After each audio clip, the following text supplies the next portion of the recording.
Hello, everyone out there. Are you ready? Who's ready? Who's ready? Hello. There's Lenka as well. So hello, everybody. This is William and Andrew and Lenka from Raven's Journey. And we're here to talk a little bit about Czech glass. Well, maybe a lot about Czech glass today. I hope so, because I'm really interested in all this. And I hope you are too.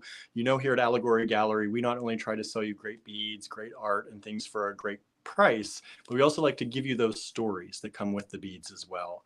So this is a great opportunity to meet the maker, meet the designers of this Czech glass that you all have been buying like crazy in our trunk show. So thank you for that support.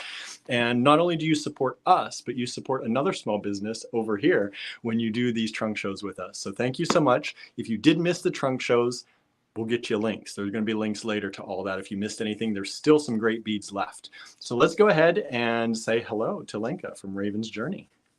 Hey guys. Hello. We're all yes. We are all here. How's it going over there?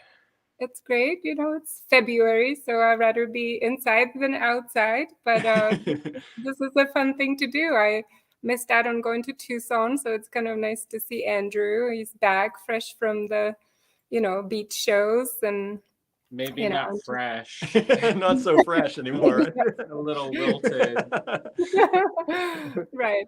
I am fresher because I didn't go. Yeah, right? So everybody out there, please, right now, hit the like if you haven't already. Give us a thumbs up. Hit that share button because we know your friends are going to be interested in this too. Today, we're going to talk a little bit about different finishes on Czech glass, different styles of Czech glass. We're going to have a section for question and answers too toward the end. So be sure you think of your answer or your question. Please don't put it in the comments yet because it will get lost as we go along. So we'll have a special time that we'll ask you for questions that you have, and you can put your questions there. We can't promise we'll get to everybody, but we're going to try our best to get to most people's questions. And so how do we want to do this? What do we want to take a look at first? Lenka has some samples over there, I know, but we're going to show some of the beads that we have here, and we're going to take a look, and there you see, we're going to take a look, and we're going to talk about the different styles that we have, the different cuts, and the different finishes. So I'm going to take the time here for a moment to flip around our camera so that we can show you some of the things that are still left in the trunk show and talk about those styles and cuts and finishes. How's that sound, everybody? Okay, so let me flip this around here real quick. You're going to see our ceiling. We're not fancy with all these multi-cam things that a lot of people do. Maybe one day. Maybe one day we'll get there. But right now, we're going to settle for this, and this is going to be great. This is going to be great. So well, let me flip this around. Any other options. Right, so. That's our option. Let me put this here because this balances our color back to the right white balance, whatever Plus that it is. Looks festive. Plus it looks festive, right? It looks good. So I'm going to make this... Right? I'm going to make this screen a little bit bigger on here. And Andrew, pick a strand and let's talk about it. Well, I know the flowers are some favorites. How about I'm going to do the rondelles? He says I'm going to do rondelles first. And the reason why I'm picking this is because one of my very first things that got published in a magazine had Czech glass rondelles from Raven's Journey. Nice. Oh, so I'm flattered. They have a special place in my heart. That's good. That's good. And they're great beads just because they make a big statement just by having the two-tone color usually. I mean, there's multi-tone rondelles that have different finishes, but there's always the finish and then the cut in the middle. So they are shiny because they have the facets and then they have the reveal, right? So I wonder, they're very popular. I wonder where to start. So because these are fire polished beads, that means most all beads in Czech that I work with, the pressed beads, fire polished beads, and table cut beads, start with bead pressing. I mean, they start with first, like they make the raw glass, which I wanted to show, and later I could show more. I have these glass rods here that this one is the biggest I have over here. So oh, wow. Yeah, we'll definitely blow you up and take a look at those. Yeah, so all beads start like this, different colors, obviously. So somebody first has to make these rods, and this one is made by a machine. You could tell because it's square. So there's a big machine that the bead makers or the glass makers have to make a special recipe of a glass color, mixing all the different silica and minerals, to dye the glass to come up to this color. This one is actually a uranium glass, so it has a little bit of uranium mixed in. We love But those. yes, go under the black light. Uh-huh. So this is, a machine made glass where after they mix the glass, they put it in a big machine that spits it out, and then they cut it in about 3-foot sections. And those 3-foot sections are then bundled up in about a 40-pound bundle that then the bead makers buy from the big glass factory that is in Jablonec in Czech Republic. And then these glass colors that are like rounder, the round style compared to the square, these are made by hand. So a machine makes these because it's a simple color. There's not much to it. But most of these ones, because they have two-tone color. Like this one has cobalt blue, and then the uranium glass that's around the core, they have to do this by hand. And those are strong guys. The glass makers, I'm sure, people are familiar with melting glass and kilns, and so they take a metal pipe and they start with small ball of glass, and then they add to it, and accordingly to what color it needs to be or what structure of a glass it needs to be, they make layers until the ball is about 40 pounds, and then they have to stretch the molten glass. It's usually two guys, one that is holding the ball at the end of the rod, and then there's another guy who takes a tool that holds a little bit of the glass, and then they stretch it across the whole warehouse until they have maybe, I don't really know how many, but let's say that there is a bundle of 3-foot rods, and there's usually at least 10, so let's say 30 yards. They have to stretch it into 30 yards. And then before the glass gets completely, cold, they have to, cut it into those chunks, gather it, and put it in a place where it tempers. So most people will be probably familiar with some glass blowing TV shows or we love those. Yep. Those are great, right? Right. So imagine that all these beads really, before they're born, there's like pre-birth, of these glass rods. And here's a good example too. This is a pink glass on the inside. You could tell that there's like stripes. So that's multiple layers. And then there is an olivine glass. That's like the last layer that's stretched on top of the glass. And these are so cool. I always, like getting little chunks of these. Yeah. So from a glass like that, you will make a bead like this. I think we completely sold out of that one too, which is, they're so cool. Yeah. So you could see it's a little bit more muted. The pink is underneath of the green. And the more the bead is tumbled, the more of the top green layer disappears, gets tumbled off, and the more of the pink gets revealed on the inside. And lots of people may be familiar with something like it's called tiger's eye. I wonder, this one is very dark, so I'm not sure if it's going to be visible. I could see it perfectly because my light shines right through it. I wish I could too, but you can see the star inside of it. This side is probably better. So this glass has clear glass around it, and then there's black inside, and you could kind of see the star on the edge of it now. Mm-hmm. And so they have to add layers not just around the ball, but they take the ball of molten glass and they have molds that have star shaped on the inside. And in the tips of the star, they insert different color skinny rods of glass that they pre-made before. And then they take that giant molten glass and then they push it into the mold so it sticks to the little, different colors to make a star. And then they stretch the ball like that to like preserve the shape of the star on the inside. And so from a glass like that, you know, you could see the striping kind of on its side and a star on the inside. You get beads that are called, you know, this is the green tiger's eye, and there's pink tiger's eye, yellow, brown, blue, you know, there's few different colors of that glass.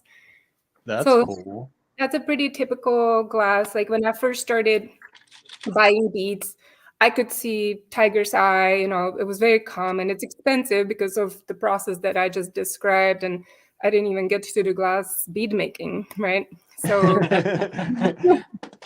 yeah, so back to your roundels. So like you start with a, you know, a rod of glass like this, and somebody has to press the shape of the roundel, and those are pressed beads. You know, they use hydraulic machines that have the mold, you know, on top and the bottom, depending on the shape of the bead. You know, if you have flowers or something, the mold is different on top than the bottom, you know, because flowers sometimes are like bells, right? So they have, you know, the concave shape on the bottom. So those are two different molds that come together, press the molten glass, and bead comes out, you know, in a very rough shape. So they press these roundels into their shapes, and then they have to cool off overnight. And they will come out as like strings of glass that's kind of just pushed in, you know, and you could see the roundels, but they're still kind of stuck together with the glass that got pushed out of the mold, because Okay. you don't want any beads to be like not full, you know, you want them to be all the way formed. So, you know, glass makers figured out that if they push lots of glass into the mold and enough glass pushes out, the bead itself will be complete.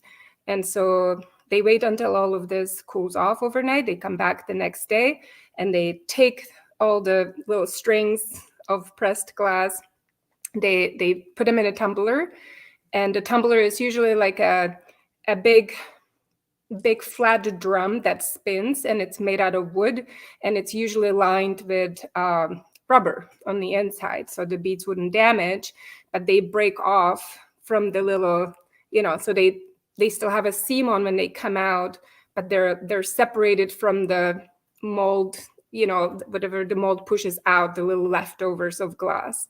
And I try to tell people, it's like, you know, all this precious glass, but when beads are pressed, about 40 to 50 to 60% of the glass is wasted, you know, because we want to make sure that the beads are good quality and everything. So they waste the glass. And sometimes we could recover the glass and make mixes and, you know, made beads that are made out of recycled glass, but it's not always possible. And certain colors just don't. They have to just collect it, take it back to the glass factory. And sometimes the glass factory buys back the leftovers for very little money, you know, but they will buy it back and use it sometimes for, you know, the beginning of the, I think they call it the core of making like black glass or something. They kind of mix colors together. I'm not familiar on the chemistry of all that. A lot of that is kind of behind closed doors, you know, a lot of that is not necessarily revealed to everyone, how they make the colors and the glass Right. itself. Secret formulas. Yeah, there are definitely secret formulas and lost formulas. You know, some colors just cannot be made again, which is very sad, but that's how we recognize vintage beads. And you know. We love vintage too. Right. Yeah. So, you know, so you tumble the beads, you tumble the roundels, you have them now separated, and they're in a rough shape. You know, they're a little bit rough. So after that, they put them into tumblers that are with sand. They use sand and certain other powders. They add powders that help the sand polish the beads. And usually the bead makers don't have the tumblers at home. So a lot of times they're smaller families of maybe, you know, husband and wife, and maybe they have, you know, a family member helping them press beads. And on occasion they have tumblers at home. But, you know, in the past, I would say that like at least half of the people I've ever worked with, they just took these rough beads that were pressed and they took them to a different company, and the company then tumbled them for them. And then my people would come and pick them up maybe in 14 days and they would be ready, because even just the tumbling to make them nice and shiny would take between a couple of days up to a couple of weeks. And different glass colors have different hardness. So some of them are easy to tumble and polish, and some of them are not. And there is even a trick to tumbling beads and the speed of it. And it's just kind of interesting. Like over the years of me coming to visit, they would show me and they would say, Lenka, we have to mix this shape of bead and this shape of bead, bigger and smaller usually. And then the tumbling takes half the time. If we just put one shape of bead in our tumbler, it may take 2 weeks to tumble these beads, and they're going to be rough and nothing's going to be happening. So they figured it out, like trial and error over many years, obviously. That's industry awesome. as a history. Yeah, so only then you get back nicely tumbled rondelles, and they're not faceted, they don't have any finish on them. So then once they come back, depending on what kind of effect you want. So, the traditional thing is to then put a finish on the rondelle. Like in the picture, we see like that's a mixed glass. That's probably like some I call it gaspiate green, opaque glass with some transparent, and the red ones. So let's say it's like just red glass, right? Now we have to put the finish on, and what you see on top and the bottom of the bead is, a Picasso finish that, again, another company makes. So they bring it back from the tumblers, or maybe they have tumblers at home. So they gather these beads in these giant paper bags, and then they drive to another place that then applies this finish. And this finish is also hand applied. So somebody has a bottle of the chemical, it changes over the years. I've seen different color combos come out, and I always ask, how can we achieve this color? And they said, well, the formula changed, so now it's more brown or more blue.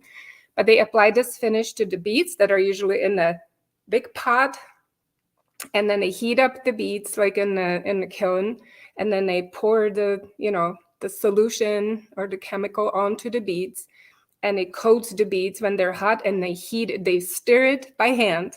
All of this by hand. Oh boy. Who knew? It's like cooking. By the way, these were great prices before I knew that, let alone after I find that out, right? Everybody says that. And, I am so grateful to be here with you because, I'm just one person, and it seems like there's not so many of us, the people who like understand this, that go all the time. Like, I was born in Czech Republic. I go there all the time. I'm in touch with my glass makers every day. Glass bakers, right? Right. And so when I go visit, I see these steps, and sometimes I say, please show me how more of this stuff is made. I need to know. It's interesting, but it's also essential to my glass designing, because especially with the finishes, like I have to understand how things are done, maybe not on a chemistry level, but it would help. But also like just understanding these steps. So when we apply finishes, I know what's possible, because certain finishes you cannot heat up again. If you heat them up, they burn. And the heating again means like, they take these rondelles, they apply this finish, and then they let the finish cool off. It's tempered again. And then they take it home. And like this one company that I work with, they press their own beads. They don't do the finish. So they bring and they tumble. So they tumble, they take it to a different company to apply the finish. Then they bring it home all coated. Like the finish you see at the end, it's coating the whole bead. And they bring it home, and they have faceting machines, and they by hand, select, they have this is very interesting in the sense of how much work the faceting is, but it is kind of streamlined. It's not like a person sits there and chisels each facet by hand, like maybe in the old days that was done with gemstones, and some of it is still done with, obviously precious stones and stuff like that. It had to be streamlined for beads. So they have this big drum that's coated with like sandpaper, that's a special sandpaper. And then they have a long comb that's maybe, as wide as the drum, so probably 2 feet or something like that. And the comb has obviously the little, it's a comb. So they have teeth. And they have a trove full of beads that need to be faceted right in front of them, in front of the tumbler. And then they put the comb through the little trove that's kind of designed shape-wise so they could easily put a comb through it. And hopefully most of the teeth will be filled with beads with holes, sitting right there. And a skilled person knows the move, wiggles the comb and the trove. Yeah. And then they come out with the comb and it's full of beads. Maybe there's few missing. So then by hand, they make sure that the whole comb is full. And then they attach this tool, this comb, to a lever that then secures it. You don't have to hold it anymore. The person that does the faceting or manages the faceting at that point, they hold the lever. And like old school faceting is that they click the lever to different positions, and then the comb itself goes to different angles, and then it spins the beads in a certain direction. And it's all, the friction of the drum. They know how to do that, and it's designed. So each of these faceted beads have, I don't know, I think over 30 facets. So it's like you have to move. Yeah, you have to move the lever different directions, up and down, because there's like 3 layers, and because it's a rounded bead, they have to go up and the middle and down and then to the side.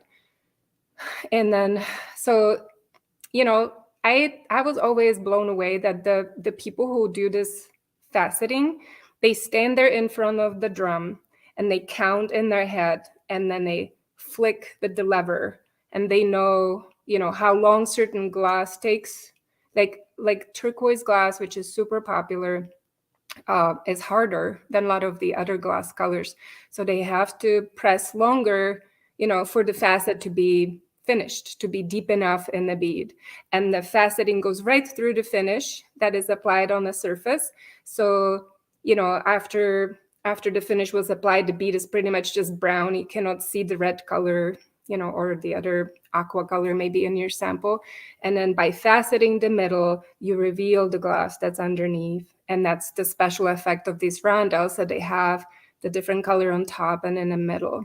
And that's a finish. And that's a baked on finish. And I always say, and I will always bring it up, I love this finish because it's pretty much indestructible. You'd have to dip it in acid for it to come off.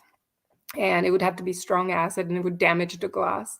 So this finish I've had in bracelets and all my jewelry, and I took it on vacations and swam with it in the sea and took many showers, and it never changed. I really love this durability, and it has like very earthy, look. It makes a lot of beads look like stones, Yeah, and it's beautiful. it's super popular, and it helps, for blending the gemstones for sure.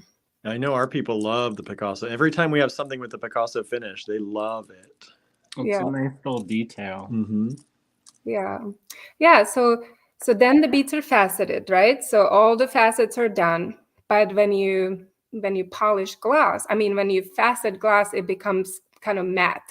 It becomes scratched up because the tumbler, is not that fine. So it needs to cut through the glass and cut maybe, 0.5 millimeter off or something like that. But then it leaves the beads looking kind of not so shiny. So then they have to take these beads. And the one of the last steps is, there's multiple ways to do it, but for this size, for this sample that you have, they just put them in tray. There's 2 different ways, I guess, for this one. But the modern way now is to spill them into metal trays and put them in an electric kiln that is heated, to about 1,000 Fahrenheit. It depends on the glass color again. Some colors are more sensitive than others. So let's say between 1,000 and 1,200 Fahrenheit, and they're heated to a certain time, and the glass starts slowly melting. And they have to make sure they don't over melt them. They just melt them like little tiny bits, so the scratch surface kind of heals, and the glass becomes shiny again. And if they heat it for too long or too hot of a temperature, if somebody forgets or sets it up the wrong way, it's the glass settles, and the hole in the middle of the bead may close up. So the bead would be destroyed. And Oh, wow. so That's a they have scary to, thing. yeah, and they have timers and all these things, and then they temper the beads again, to make sure they don't crack. And if they don't want to temper them, and if they want a special effect of some crackling, some people will dare, and then they take the hot beads and they dip them in cool water, and then they get the crackling effect. And they cannot do it for too long because the bead would crack. And I think that after they do that, they put them back in the kiln to like heal them again, so the glass on the outside holds it together, the crackles inside. But crackled beads are not necessarily in fashion right now. I haven't seen any in a while, but for a while, there was a trending of that. Yeah, we have a number of vintage ones hanging in the studio, but we haven't seen them recently. Yeah. Yeah, it's kind of these trends kind of come and go. Somebody comes up with it and then everybody wants it. And just like the etching with acid, and then doing the different AB Picasso, and like, well, usually like the AB finishes, so it's shiny. That's kind of more trending now, maybe. Yeah. So, and imagine in the old days, they didn't have these electric kilns. So I actually, like, when I first started, I met a guy. He's still alive. He's not dead. But, he was already an older guy, and he still makes beads now. But he was a specialist for polishing, for real fire polishing.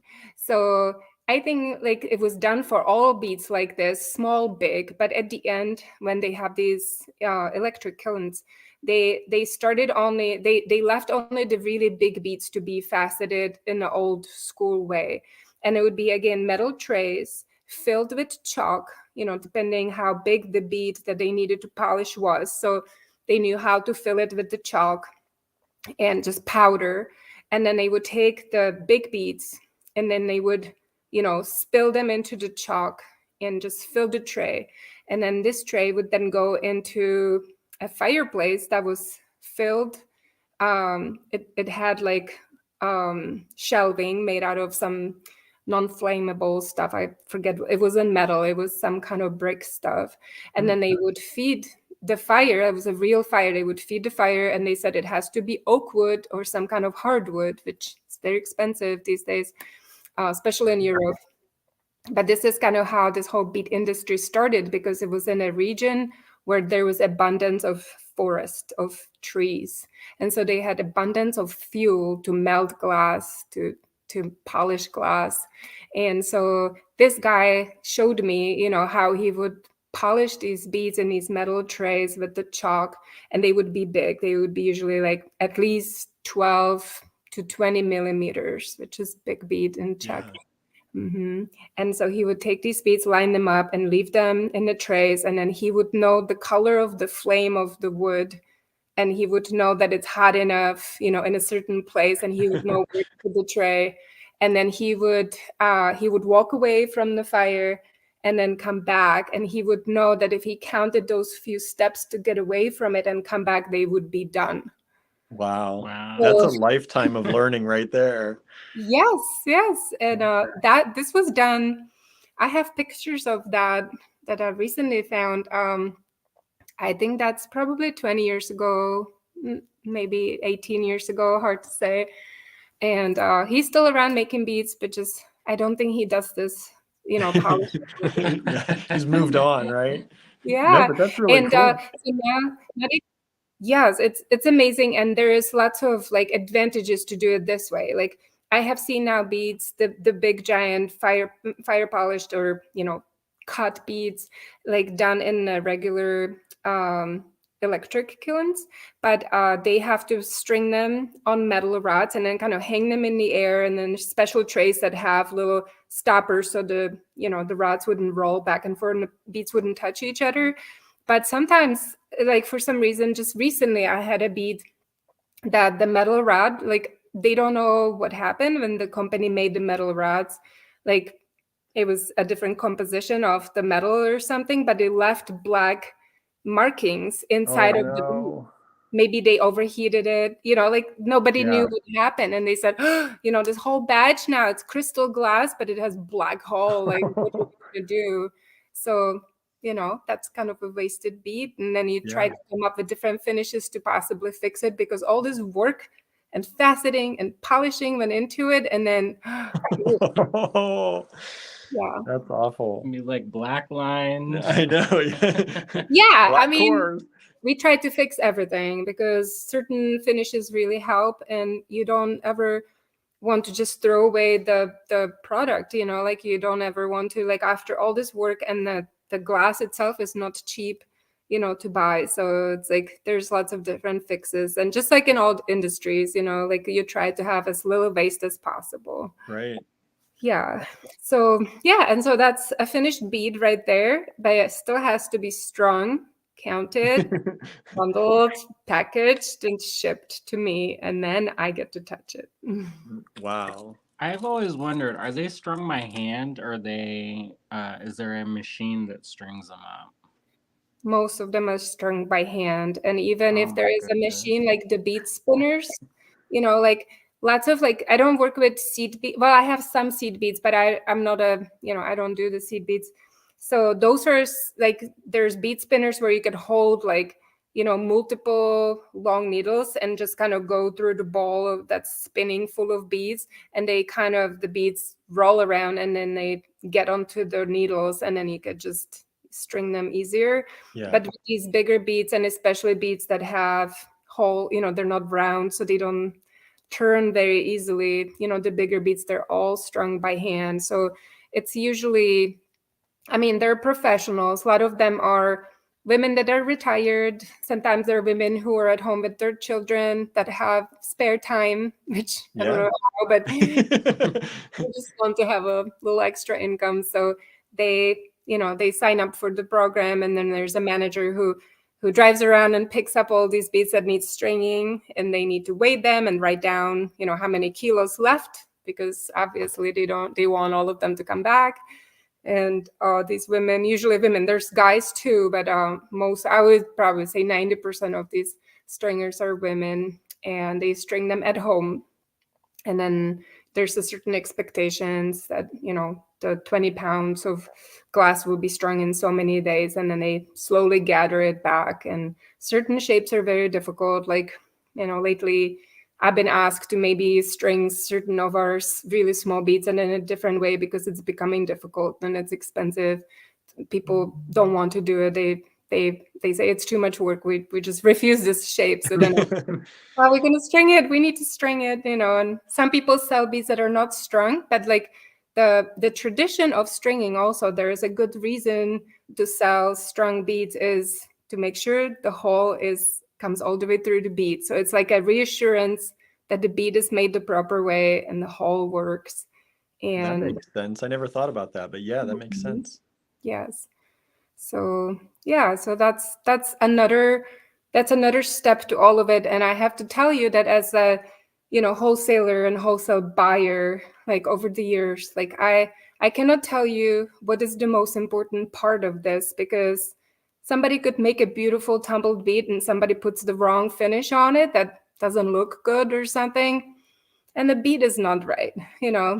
And maybe somebody is not going to string it right. Like just yesterday, I was looking through my stacks, and we're like, by not going to Tucson in the show, we saved so much time. So we're going through our older beads, and we're trying to, you know, have time to take samples and put them up online and take pictures. We take all our own photos. You know, it's a lot of work, but we don't like to send photos overseas and have, you know, who knows. Right.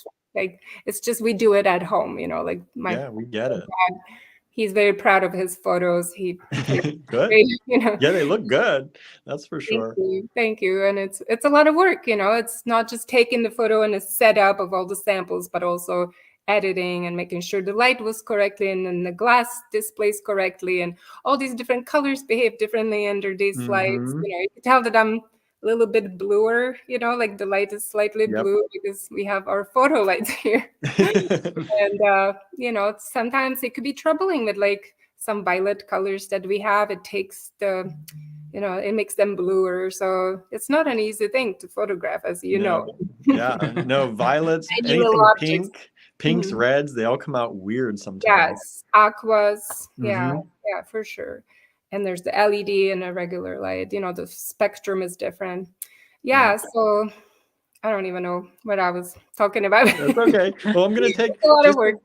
I'm just going to take a moment to say, if you're just tuning in, we're talking with Lenka at Raven's Journey. We just had a 3-day trunk show virtually with them, and we still have some beads remaining. So if you missed those, you can tune in to those replays available on YouTube and Facebook. If you're here also, please hit that like and thumbs up. We have a lot of people watching, but I don't see those likes and thumbs up coming. So please hit those and hit the share button so you can share this information with your friends. I think it's great information for everyone to know. We're very... we have always prided ourselves here at Allegory Gallery on knowing where things come from and how they're made, and being able to connect you all with that. So this is part of our Meet the Maker series, and we hope you're enjoying it so far. Andrew's pulling some new beads to take a look at here. So we're going to move these ones, and we're going to see what he's pulling now. Now, I'm pulling these specifically because I believe you designed these ones. Yeah. Great minds think alike. This is so look at me. I pulled samples. Exactly the same beads here. I can't believe it. Nice. I mean, I have a tray of probably 10 beads, and you have them. So, yes, like I love these are kind of like our babies. The process of glass making, there's also the mold making, right? Somebody has to come up with the idea of a shape, the size. And so after I was in business probably for 15, maybe a little over 15 years, I always had desires for like different shapes, but like when I ran into the whole how it's made, I just was like, whoa, this is just a little too much, But finally, we had enough resources and enough knowledge and gathered the people that could do it, and had some, knowledge of bead makers that were still, doing this by hand. So the horned owl, the bead in the middle, that was our first baby. And I always liked owls. I mean, who doesn't like owls? They're super cool. And I was really dissatisfied with the shape of an owl that, the Czech industry had. Like, there are always these molds that you could go to and you could ask, do you guys have an owl? And there's 2 different owls on the market that I was like, one was a little too small.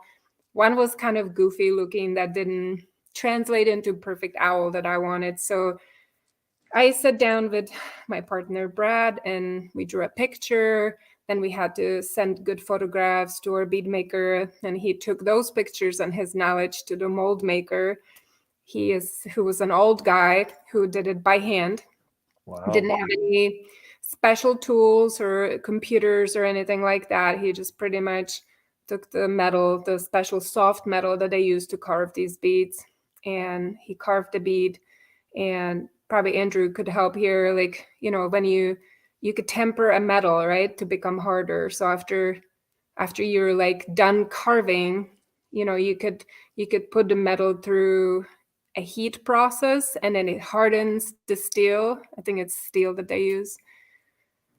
And then a mold was born. That's amazing. Yeah, that's really cool.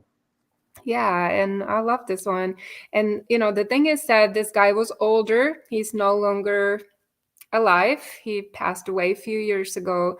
And we were really lost, like, who's going to make our next mold, because we couldn't find, there's just not that many of these mold makers out there that came through the school of mold making, because the industry, keeps changing. There's 10 years that it booms and 10 years that it doesn't boom. It's the eras and generations. So when the industry was booming, maybe 50 years ago, all these kids would go through school to learn how to make different things. Like, some kids only learned how to make fire polish beads, and some learned, in a technical school, how to carve molds because they were really skilled, carvers. Like, the teachers could tell that they have a talent. And, these people are no longer around. And what I'm finding that usually if I find somebody who is brave enough to try to make a mold, usually they make like medals, like the Olympic medals and coins, like that. Yeah. So, so it's a different process, and it's, they use computers and things, but I have to tell you, I'm slightly disappointed in technology, because we've been trying to repair this old mold of a bead, and it's the most frustrating process. I had the mold, I had the beads, and people loved them, and the mold cracked and broke, which it happens, Right. after a while. And so we made a new one, and that took forever just to make the half of the mold that finally fits and it's good.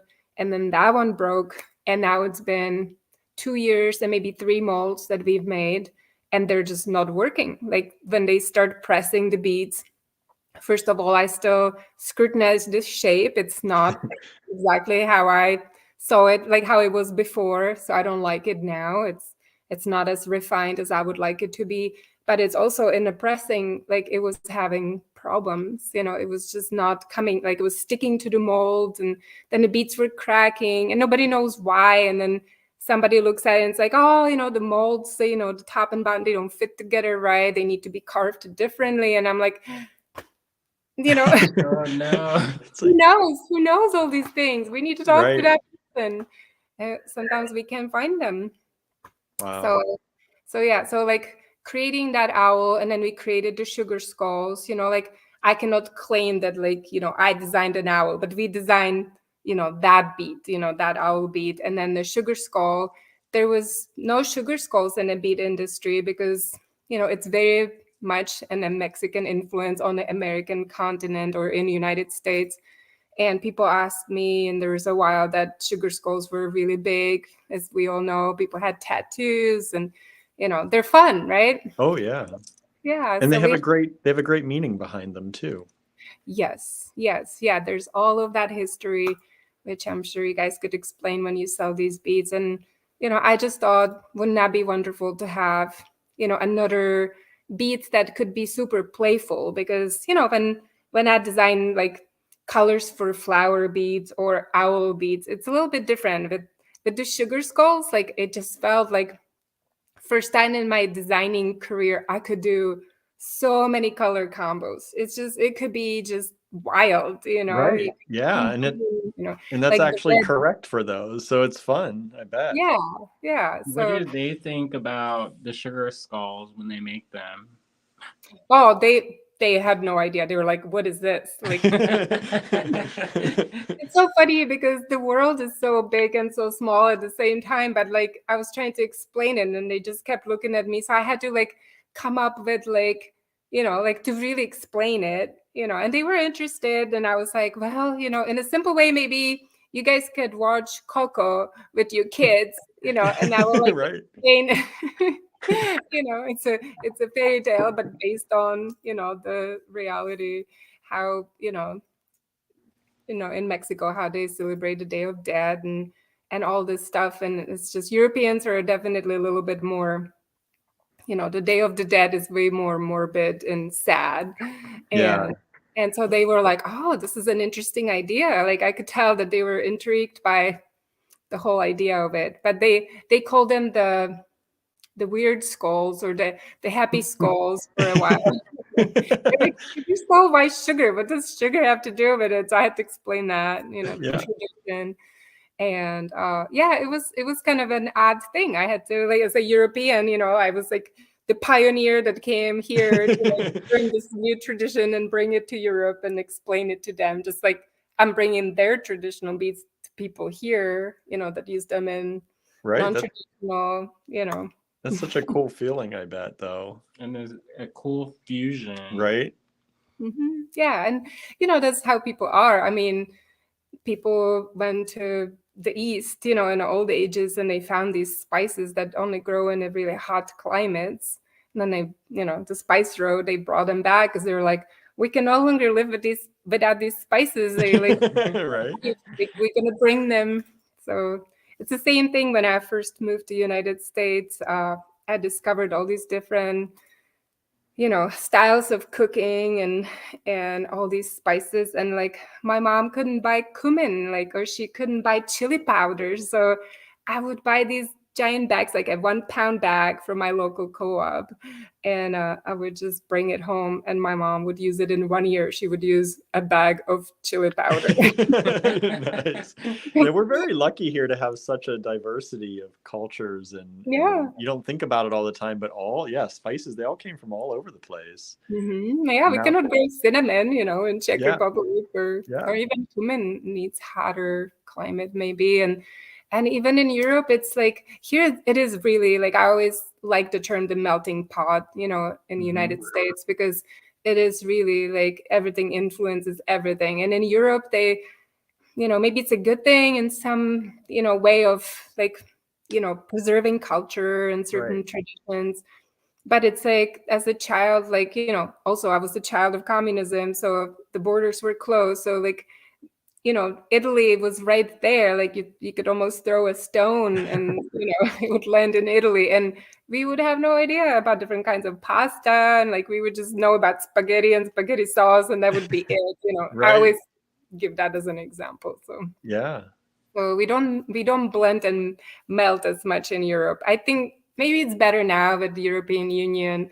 I don't want to be completely wrong here, but No, I but that think, was I remember that being a big topic when they were talking about the European Union and whether you would still be able to kind of guard your own customs and your own traditions, and if that was all going to start to, especially the money. I know the money in France was a big thing, changing the franc to the euro, because that was a big idea. Like that was part of their national history and their heritage was the franc, and then they changed it.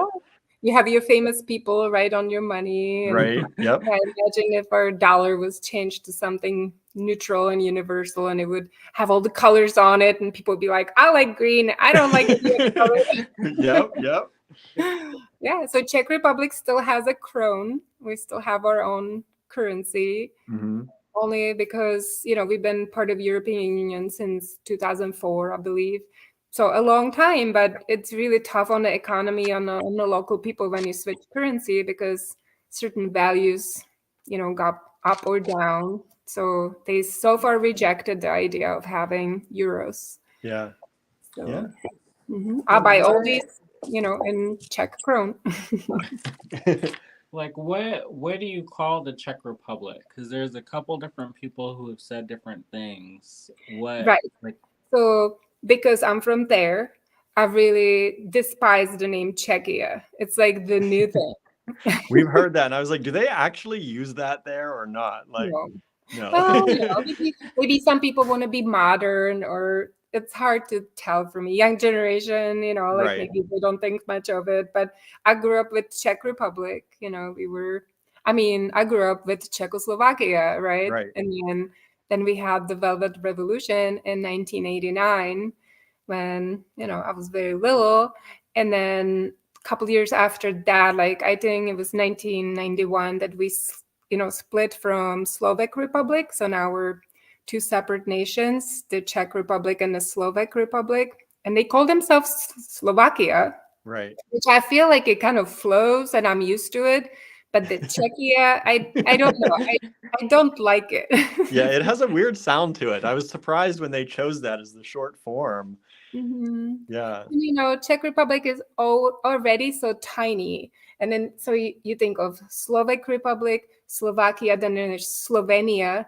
And a lot of people who are maybe not as informed, because they don't have to know all the different states, and they may be confused. So it's like Right. Czech Republic, and then there's Chechnya, and it's just like, come on, just Czech Republic. It's not that long. No, it's fine. Well, I prefer Czech Republic, but I don't get too offended when somebody will say Czechia because it's shorter, and now in certain places it's just described that way. I don't know if it's like, I don't know if it's like like it's official and it has to be used. Time will tell, but yeah. I'm from Czech Republic. Right. So I picked these ones to look at because I think after you talked about the sugar skulls and how you've kind of introduced these new ideas, conceptual ideas, this is a technological kind of advancement with the laser engraving. I love those. I love those. I also had a sample of those here. Good. We're on the same vibe today. Yeah, I have like a couple like bigger beads that, may be kind of cool to see on the screen. Just like, Oh yeah, those are cool. Yeah. I love those That's shells. all I have left, these last two. Maybe they will end up in your trunk box next time. But I hope I will have more, actually. That's what I should say. Yeah, so this technology, it's laser etching. So I would say that I first found these maybe 5 years ago, and I was blown away. I saw samples and I was just like, because I was just blown away by the detail that you could achieve with this finish. So I was intrigued. And the guy who makes it, like, it was, an idea of a guy who like bought the laser, and I don't know much about the technology itself, like how he set it up, but we all know about lasers, right? They're used in all kinds of, medical and all kinds of fields, right? So what happens with these beads basically is they make pressed glass beads. In this case, it's little squares or rectangles. And then they tumble them, make sure they're absolutely perfect. And then they put the finish. It's like a vacuum finish. They call it, like, either it's Aurora Borealis finish. It's usually, all of these are made in a vacuum form. It's kind of like a beehive. I hope that they still make it this way. I haven't been to that factory in a while, but it's like a kind of a beehive cone, and the beads sit on the very bottom on a flat tray. And then by a chemical reaction, they seal it and suck the air out, the oxygen out, so it becomes a vacuum. And then there's like a metal rod that has a certain chemical reaction, and it vaporizes. So the metal itself vaporizes into the vacuum, and then over time, slowly, it settles down onto the surface of the beads. So they have to be arranged and on the bottom so they don't overlap each other, but they're nicely spread out. And then the metal settles on top of the surface of the bead. And, we use this finish for round beads or flat beads. But, in this case, for laser etching, they always use flat beads. And when the one side is finished, and they flip the beads, and then they repeat the same process. So the finish would be on both sides of this bead. And for laser etching, that is absolutely a must, because you kind of want to have the same design on each side. But traditionally in the Czech industry, you will find these metallic finishes like the AB, the Aurora Borealis, or Maria, or Betrayal. Betrayal is another famous one. You usually find them only on one side of the bead, and it has a special effect. Sometimes the glass is transparent, so the underside of the metallic finish has a different color than the top. So then you kind of end up having a really cool effect, from both sides of the beads. And it's cheaper than applying it on both sides of the bead. It takes more time too. So for these laser etch, the finish is done on each side. And then, my friend who does the laser etching, he picks it up from the factory, takes it home, and then he has to inspect all the beads. And, the laser etching is like, it's so detailed that if there is a little tiny flaw in the surface of the bead, like a little nick or a little scar, which sometimes happens with, the glass pressing, because the people who press the glass, they don't have like perfect like ovens that would tell them like a perfect temperature of the glass. They pretty much observe the glass melting, and they say, oh, it's melted enough. They pull it out of the fire, and then they start pressing a few beads, and then they put the rod back in the fire, pick up another one, press a few beads. So maybe there is a little flaw, and the bigger the beads are, the bigger shape, the more flaws they could have. So these are, I would say, my most high-end beads that I ever sell, because they have the finish on both sides, and because we have to scrutinize the beads before applying these finishes, and then before doing the laser etching, just because you don't want to then throw away a few beads because there's a little dot. And these, they have so much detail that you could do a Mona Lisa face, on a bigger bead. So what if Mona Lisa had a dimple or something in the Right. wrong place? Yeah. So these beads are like the highest end, and we have the most waste pretty much from processing or making these beads.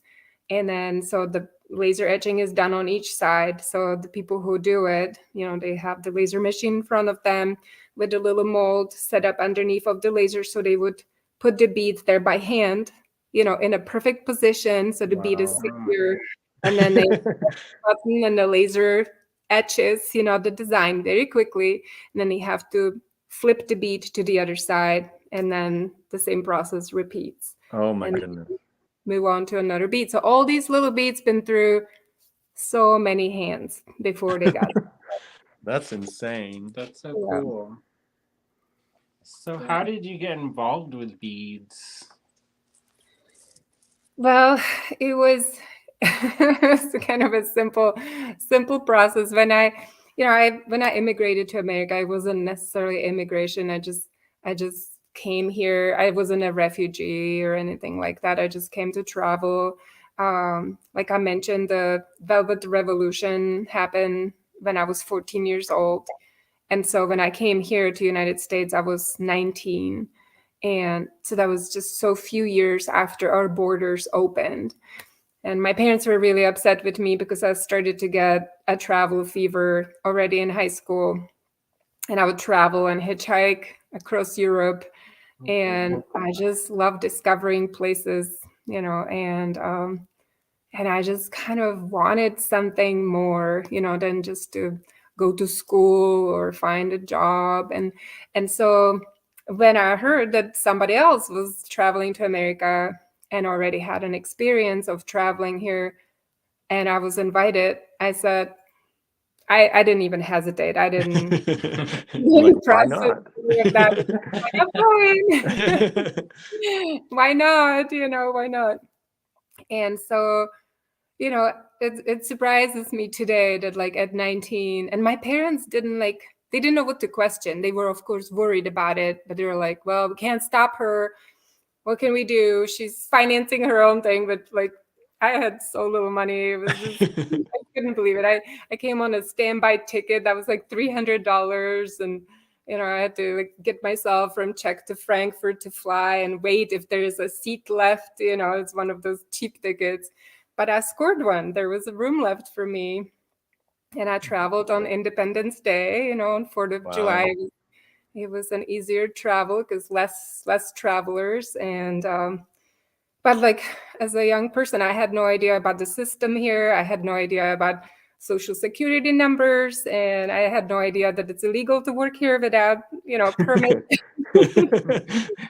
So it was kind of hard in the beginning, like to be a tourist and be like, not to have like your parents sponsoring your travel. That was not how it works. So it was a pretty good lesson for me to come here and realize all these things. And I slowly managed to kind of take care of myself and like have lots of adventure. And then, somebody once mentioned that, when I was complaining that it's like, I don't know, like, how do you get a job? Like, how do you become like a person that is not doing like illegal things? Like I'm not, I don't like, but I just want to stay a little bit longer. I want to like, this country is so big, like you can't have 2 weeks and experience all of it, and I just was, I didn't have a direction in life in the way of like, I have to get back to school or to work. And, my parents really wanted me to go to university, but I just didn't feel it. Like it was, my mom says I'm the revolution kid, like I just wanted to be free. Right. And free of like, constrictions, I guess. And my grades at the end of high school were, not the best, and so just, I think it was all kind of meant to be. And so somebody mentioned that like, if I create my own job and if I bring something cool to this country, that Americans will love me and they will help me. And I was like, okay, like what's famous in Czech Republic, right? Like what's famous, what would Americans want? And I was like, beer. That's true, I'm right? not like much of a beer person, so I was like, oh no, it's like alcohol, like that's going to be hard with licensing, and it's not. I was like, I can't see myself as a beer person now. So I was just, it was kind of in my head as like, somebody put a little idea in my head. He was a pretty smart person, and he was much older than me, and I kind of, helped him out with projects and things. And I was just like, okay. And then one day somebody forced a little puppy on me, and I couldn't say no.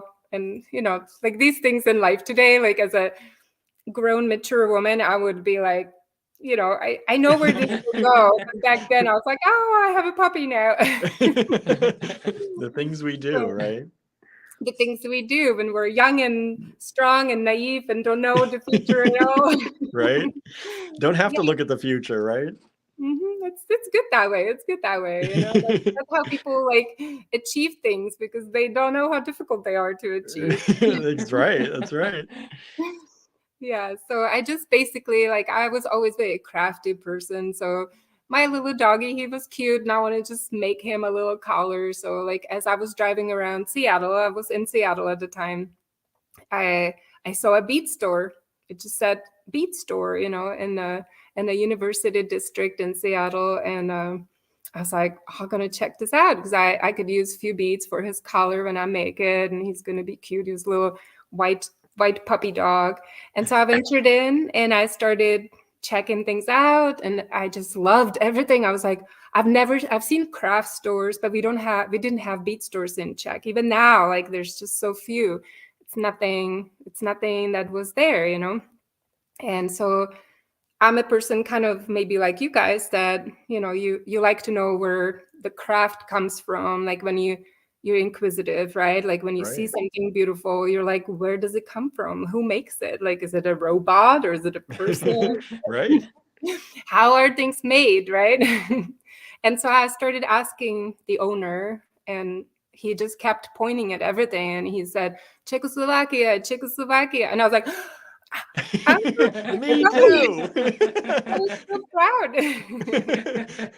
I was so proud. It's just like I've never seen anything like that in my country. And I was a crafty person even at home, but we're just left in Czech with so few of these beautiful beads. Like most all these beads are made for other countries, because that's kind of how it goes with a lot of things, that either they're too expensive for the locals after all these processes to buy and use, or they're just made for export because those people there wish for them and they order them for specific things. Like beads are made for, African countries to do traditional stuff, like with the seed beads, and Middle East has a different colors that they want, so Mhm. when I travel the bead industry in Czech Republic, I see a lot of different beads made, and I always ask, well, where are you, exporting these?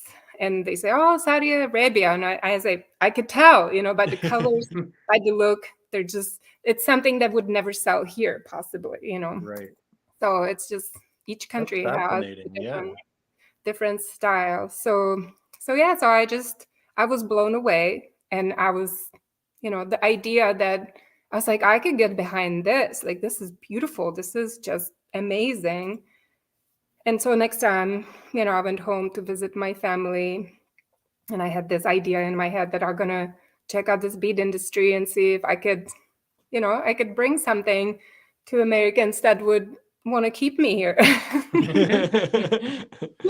And meanwhile, I was crafting with them. I made a beautiful collar for my dog, and I made Nice. other things, and I really loved these beads because of their durability and consistency. And it's just for crafty people, like Czech beads are no brainer. There's, if you work with jewelry, like you must try some Czech beads. There's Oh, like, absolutely.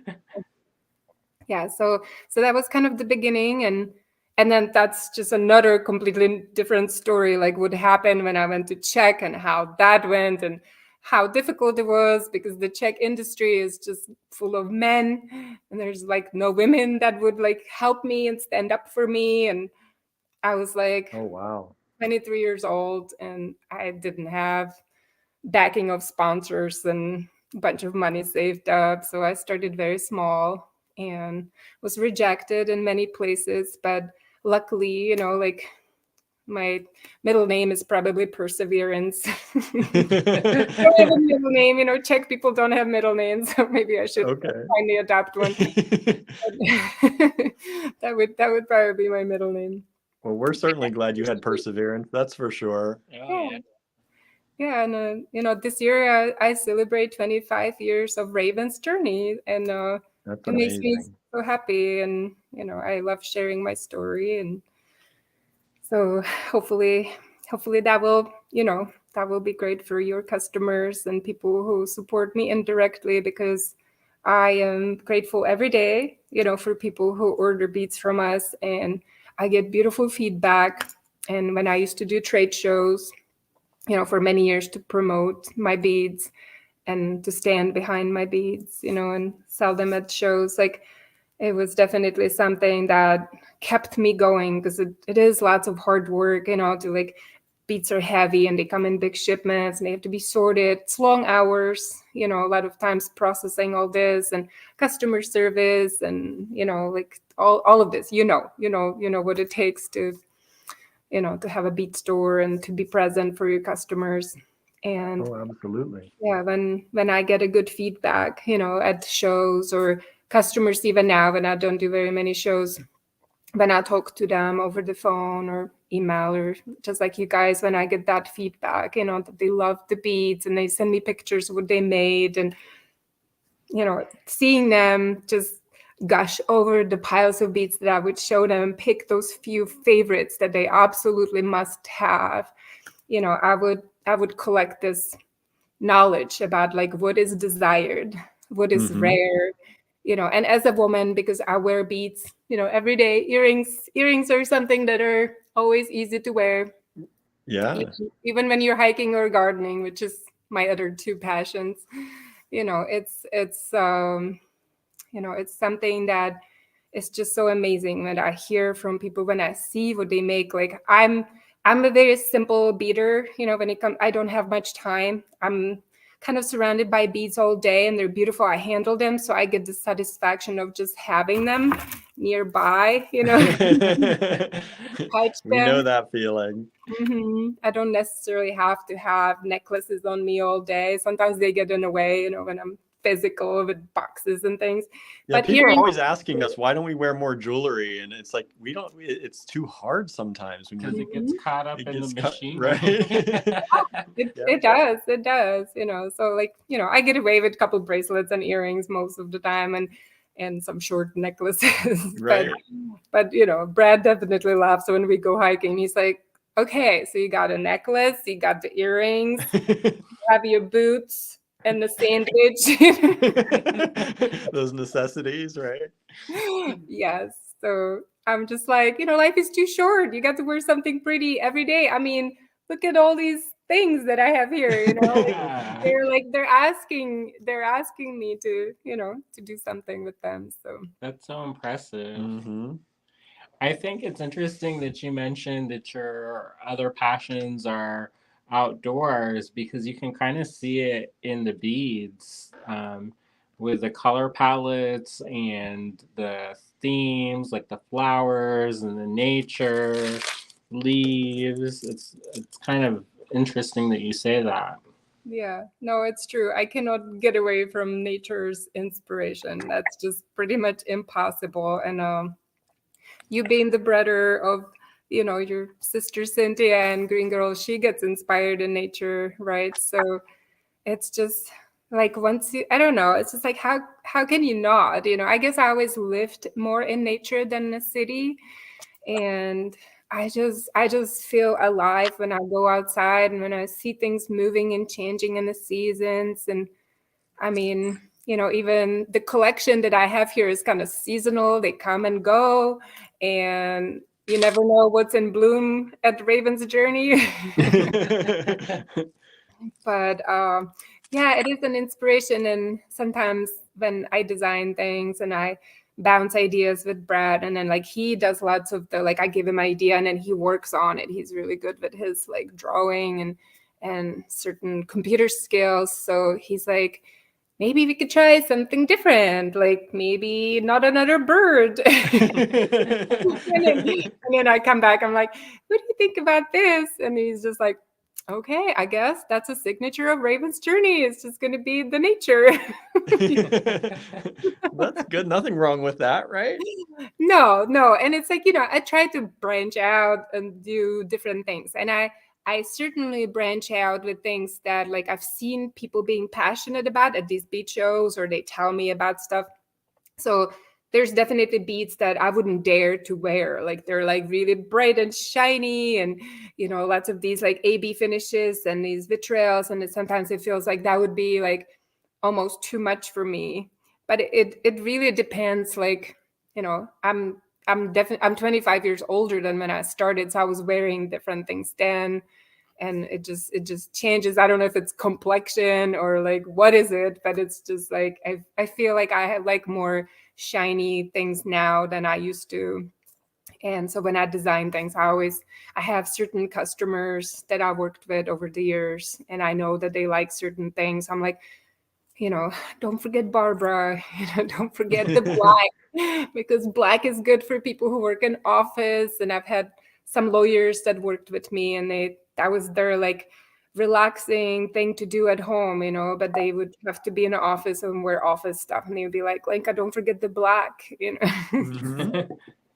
Yeah. That's cool.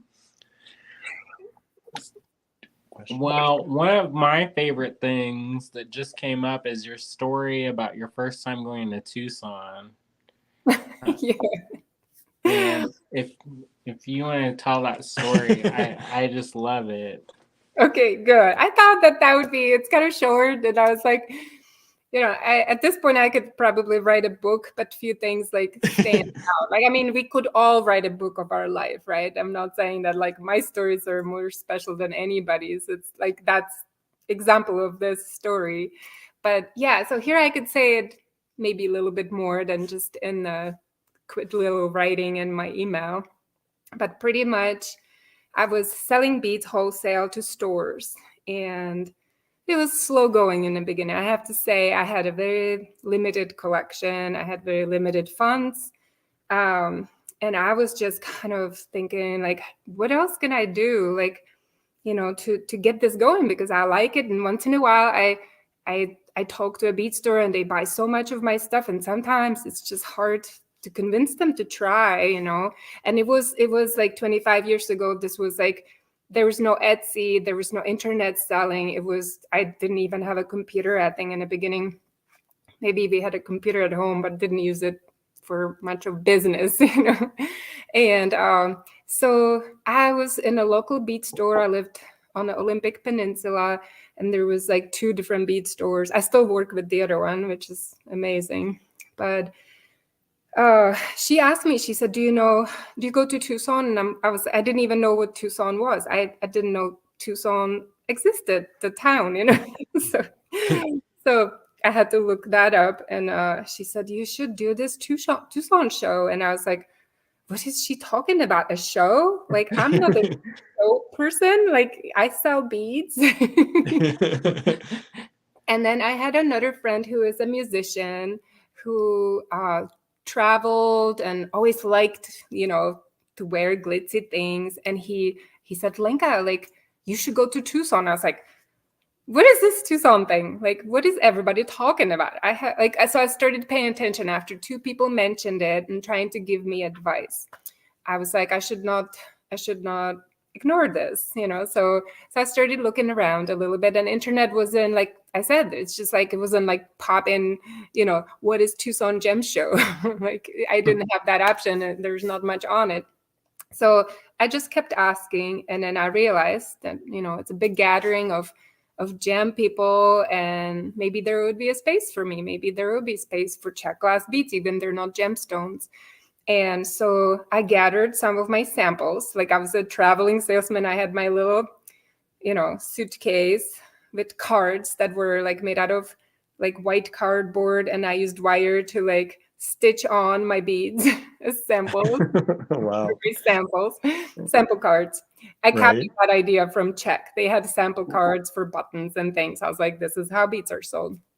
And so I packed my suitcase, and I lived on a peninsula, so I was far away from everything. So SeaTac Airport in Seattle was 3 hours from me, and a boat ride, ferry ride, that was like a half an hour across a Hood Canal and from the peninsula. So it was a pretty big trip. And so it was like a first time, like I guess second time I flew on the airplane by myself. Usually you go with somebody, right? Like to America, I flew by myself.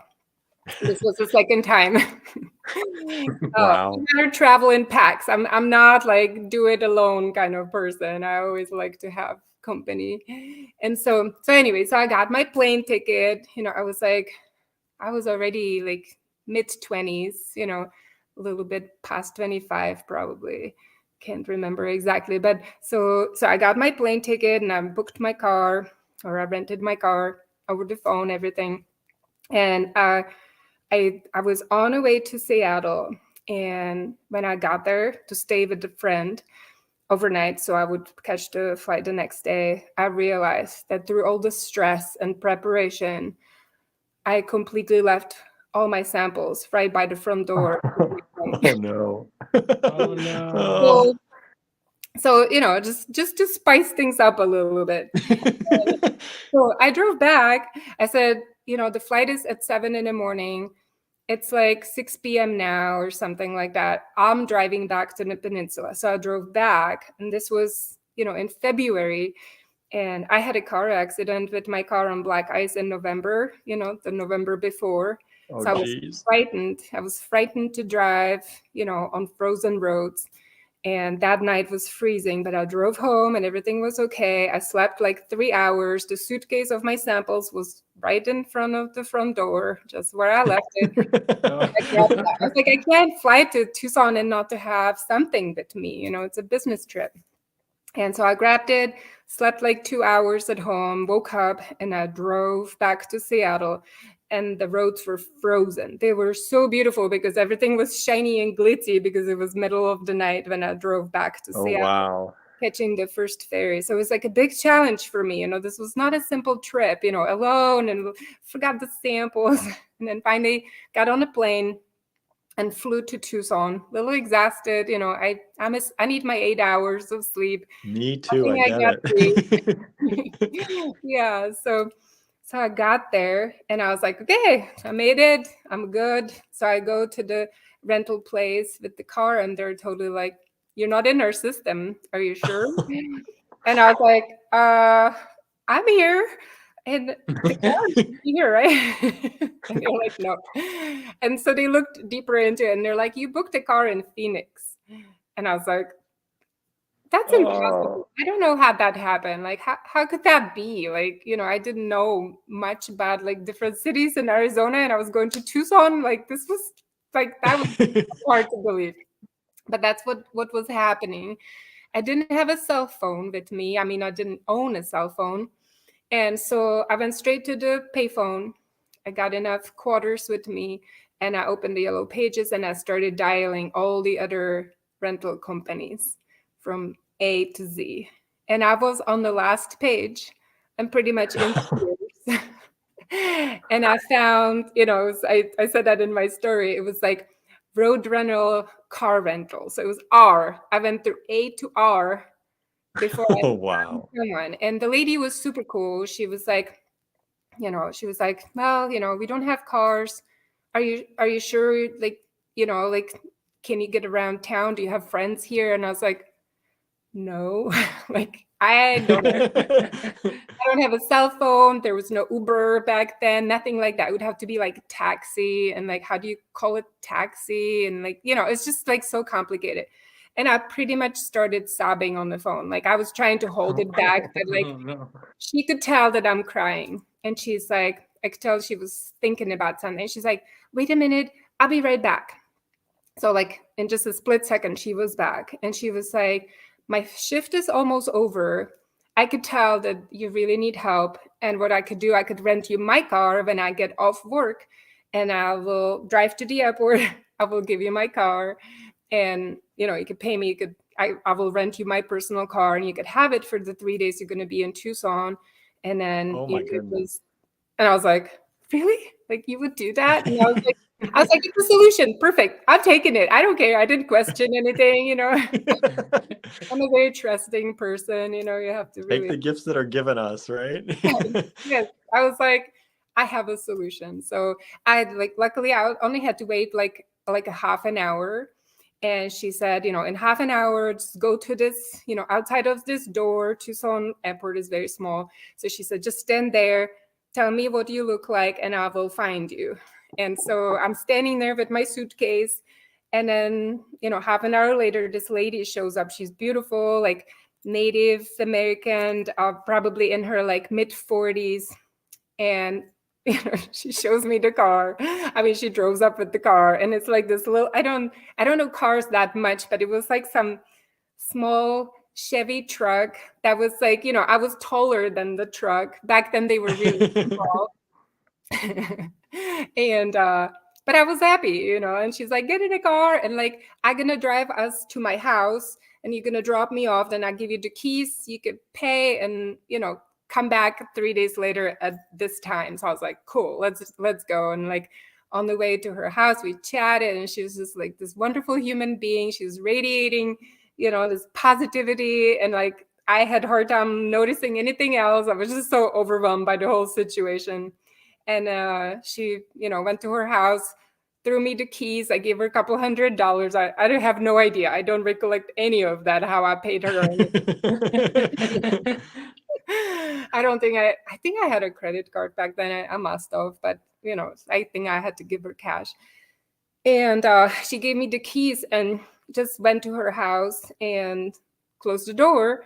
And so I walked around the car and I opened the driver's door, and there's this like gaping hole in the floor of this truck. Oh. I've seen some rusted trucks, and like this one had some rust on the outside, but like it looked beat up, but it was like I did not notice the hole in the ground, like in the floor at all. And so I had to get in, like, you know, like make sure that I don't put my foot through that thing, because it was as big as like I could fit both of my feet through that hole. And, you Oh, know, wow. very frilly on the outside of the hole. But that was my solution. And so I drove that truck away. I went to my hotel. I brought my sleeping bag because I couldn't really find, and I couldn't even afford like really fancy hotels. So I rented the cheapest thing I could find. And I knew that I probably need a sleeping bag. So I took my sleeping bag out. I put on my fancy, you know, pencil skirt outfit with my, you know, nice tank top. And I got back in the truck. And I drove to all these different beat shows. And I was trying to present myself to the people who were selling Czech beats there.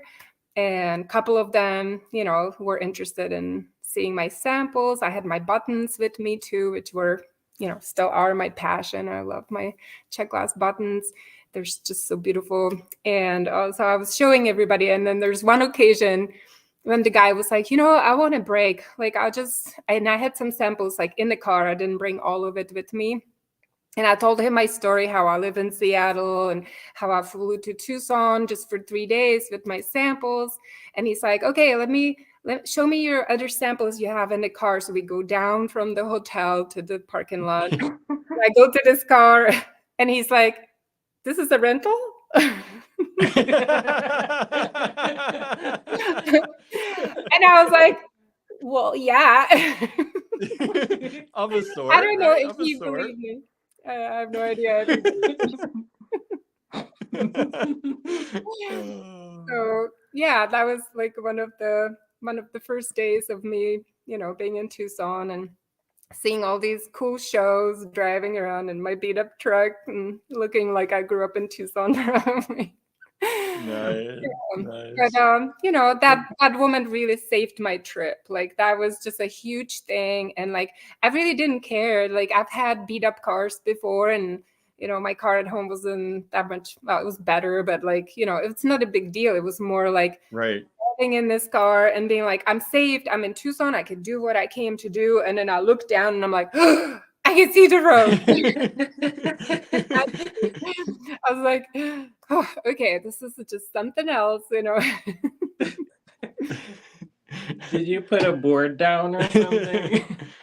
No, there's no time to like go to Home Depot and cut a board. Nothing. No, I just avoid the hole. I just avoid the hole, and I didn't drive like probably that much, but Tucson is sprawled out, as you know. It's a Yeah. pretty wide city, so like to like hop in a cab, it would be probably $50 to go from one beach show to the other one. And I mean, my customers done it. I've seen them, but they did it with Uber, and I don't know. It just seems like it would just completely break me when it comes to whatever finances I brought with me. And this was definitely the best solution that could have happened to me. And I was so grateful to her. And it's a sad thing that I don't remember her name, because I would love to give her a call today and, say something, but she really made my trip all worth it. And I met some cool people in Tucson that honestly, like, when I look back, I still work with few of the beat stores that were displaying stuff there and they were working the shows. I still see their name, and when I see them in Tucson, when we do go to Tucson, they remember me, as a little bit more immature younger woman. And they've seen this grow, obviously. Yeah, and grown it certainly has, right? Yeah, the first time I saw you in Tucson, you had already been established and had 10 tables piled with all kinds of goodies. Mm-hmm. Well, honestly, that happens quickly with Czech beats. Like the first year I started like, 10 foot by 10 foot booth. And then second year I jumped to 20 by 20, and then 20 by 40, like as soon as there was space available, because, in those days we had to wait for, the booth spaces to become available. Right. And so I could always fill booths with beads, Yeah. I didn't start with just a few. Right. I figure at this time we will open it up to some questions. If anyone has any questions, we'll take a little question and answer session. Enough about me. We could talk about the people I work with. Like obviously I design like 90% of these beads anymore of what I have, but like the glass makers behind all this, they do all the hard work and they work with me on top of everything else, like listening to my ideas and listening to my desires of like what I want. And sometimes they think it's impossible, and I still like say, can you try, and so it's not the easiest thing to work with me. Okay, so we have a question from Michelle saying, your beads are my favorite. What has caused the shortage of 12 millimeter bright yellow Czech glass hibiscus table cut glass flower beads? That's not specific. I know, that's very specific. But I know exactly what that bead is.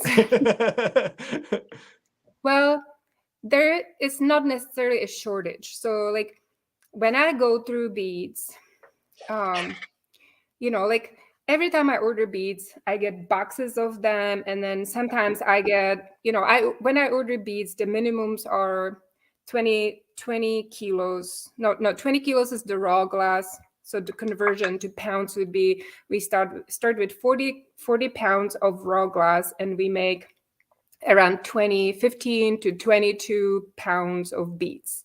And then that's like one glass color. And then sometimes I split that into a couple different finishes. So certain glass colors are a little bit more sensitive for certain steps of the process, like the table cutting or just tumbling. And especially if the glass colors are combined, like, pink and green, like they could crack, during, they're just not as stable as some other, and it's just one glass color. It's slightly more stable. So, even when I order in the beginning and I keep thinking that I will get 20 pounds of beads, sometimes what really comes here 6 months to 1 year later, because that's how long this process takes.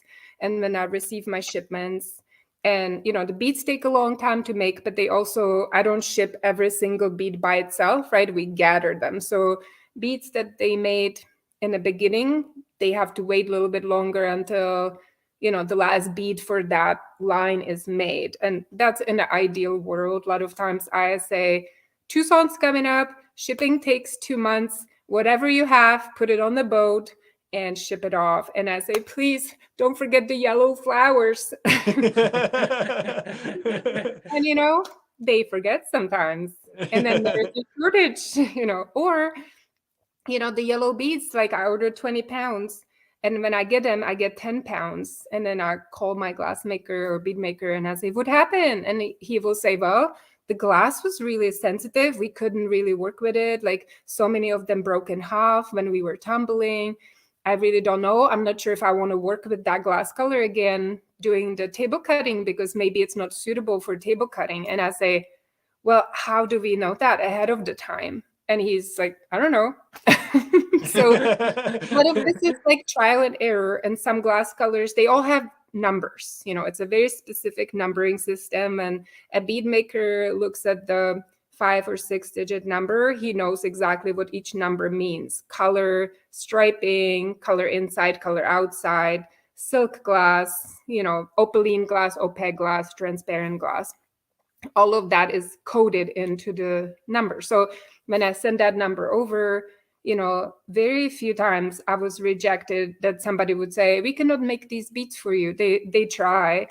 And sometimes when, the production, the result is not as many kilos, they just add it up and the bead becomes more expensive because we had more expenses to put in those few beads that actually came out of the 20 kilos of raw glass. And, there is a slight shortage in some ways, like with the table cutting right now. And, I don't want to blame everything on COVID. I feel like it's being overused. But the pandemic certainly scrambled the industry in a way that, for a while we didn't know who's going to go and buy the raw glass from the glass factory. Like who's going to, they always have tons of glass made up, but it's always, they make more. And not all the glass is always available. Like a lot of times I have a list of glass that I really need and I give it to my glass makers and I say, as soon as they have turquoise, please let me know and I will tell you how many kilos we need to buy because I have all these ideas that we need to make out of this glass. So, there's, in some ways, there's like a little bit of a shortage of the table cut yellow flowers because the glass was having a problem. And it took, I believe that from the time when I placed my order to replace some of these yellow flowers, it took a year and a quarter to receive them. Wow. And then I had 2 customers, and it's, something I cannot predict. One customer bought 90 bundles of them. Normally I sell 1 to 2 bundles on average per, because people want many different styles. But there was a customer, and then there was another bigger customer, and they just bought everything I had left. So I thought, I have this stash of 90 bundles. It should last me a few months. And then somebody comes and swoops it. So then immediately I ordered them, but my whole line was already made. And to make one color of a glass flower like this, like it's not, nobody makes any money on it in Czech Republic. They have to wait until my order is like at least 10 colors. So they change the mold in a hydraulic machine and all of the process happens, the tumbling, like it's very difficult for them to just go ahead and press one shape in one color. Okay. So that may explain it a little tiny bit. I don't think there's a shortage. It's just table cutting is short-staffed and there is a long line of people like me waiting for their orders to be finished in table cutting because it's done in very few places. And that was a question somebody had. What is table cutting? So we talked about pressed glass and fire polish beads and laser etched beads, right? So the table cutting, look, I have a cool bead here too that's like similar color but much bigger. Yeah, that's easier to see.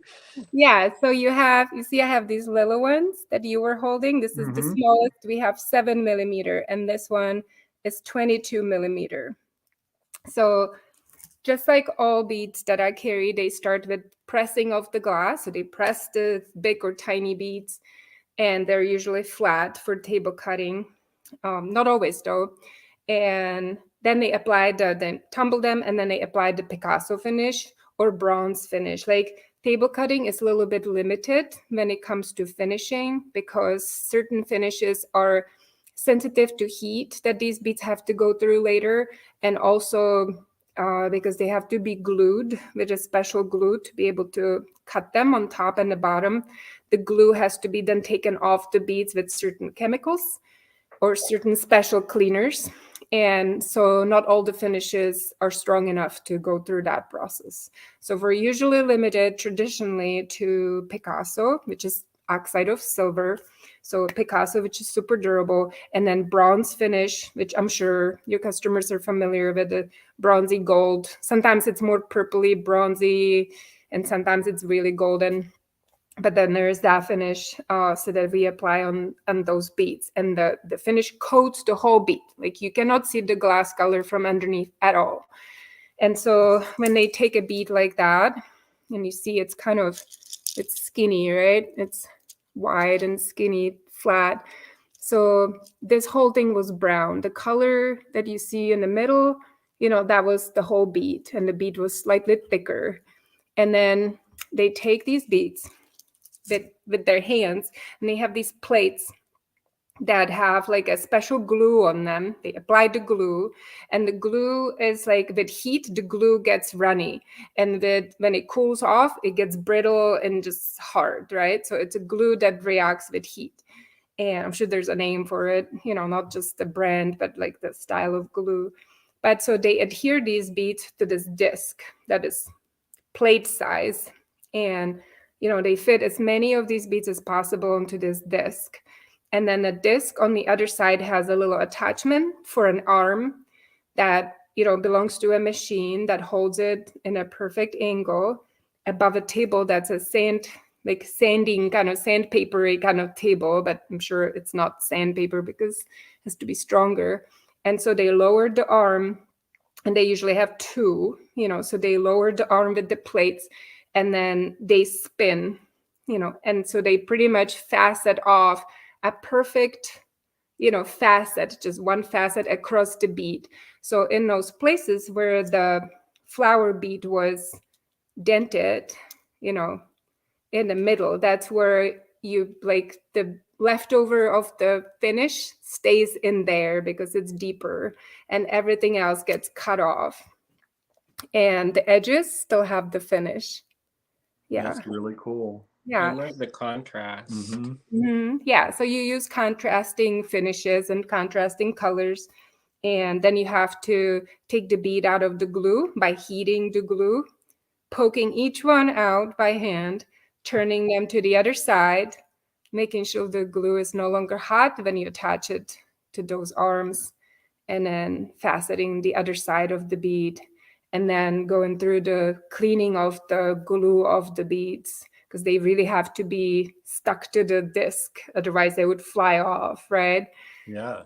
So that's pretty much it. And sometimes they go through the process of heating afterwards if the faceting or the table cutting is not absolutely shiny. Usually they get a pretty good shiny finish, but sometimes they still put them through the ovens, the kilns, to heat them up again, which is also very tricky because they're flat. So they may stick to the surface, to the metal tray. So they try to facet them to perfection and avoid that process. But that is table cutting. And imagine, the difference of table cutting a large bead like this versus a tiny little bead like that. But look at the it's they beautiful. are so tiny. But they have facets, like Yeah. the it makes them shiny. So you could have a bead like this that's just pressed glass, and they're not table cut, and they're similar, but it's not the same. And that's why they're also more expensive. Nice. Now we have a lot of people asking, where did you come up with the name for your business? Yes. Like I said, I was very young. And Raven's journey, like I traveled, like I'm a hiker, and I had friends in Alaska, and like Alaska is full of ravens. And I think the idea kind of formed there.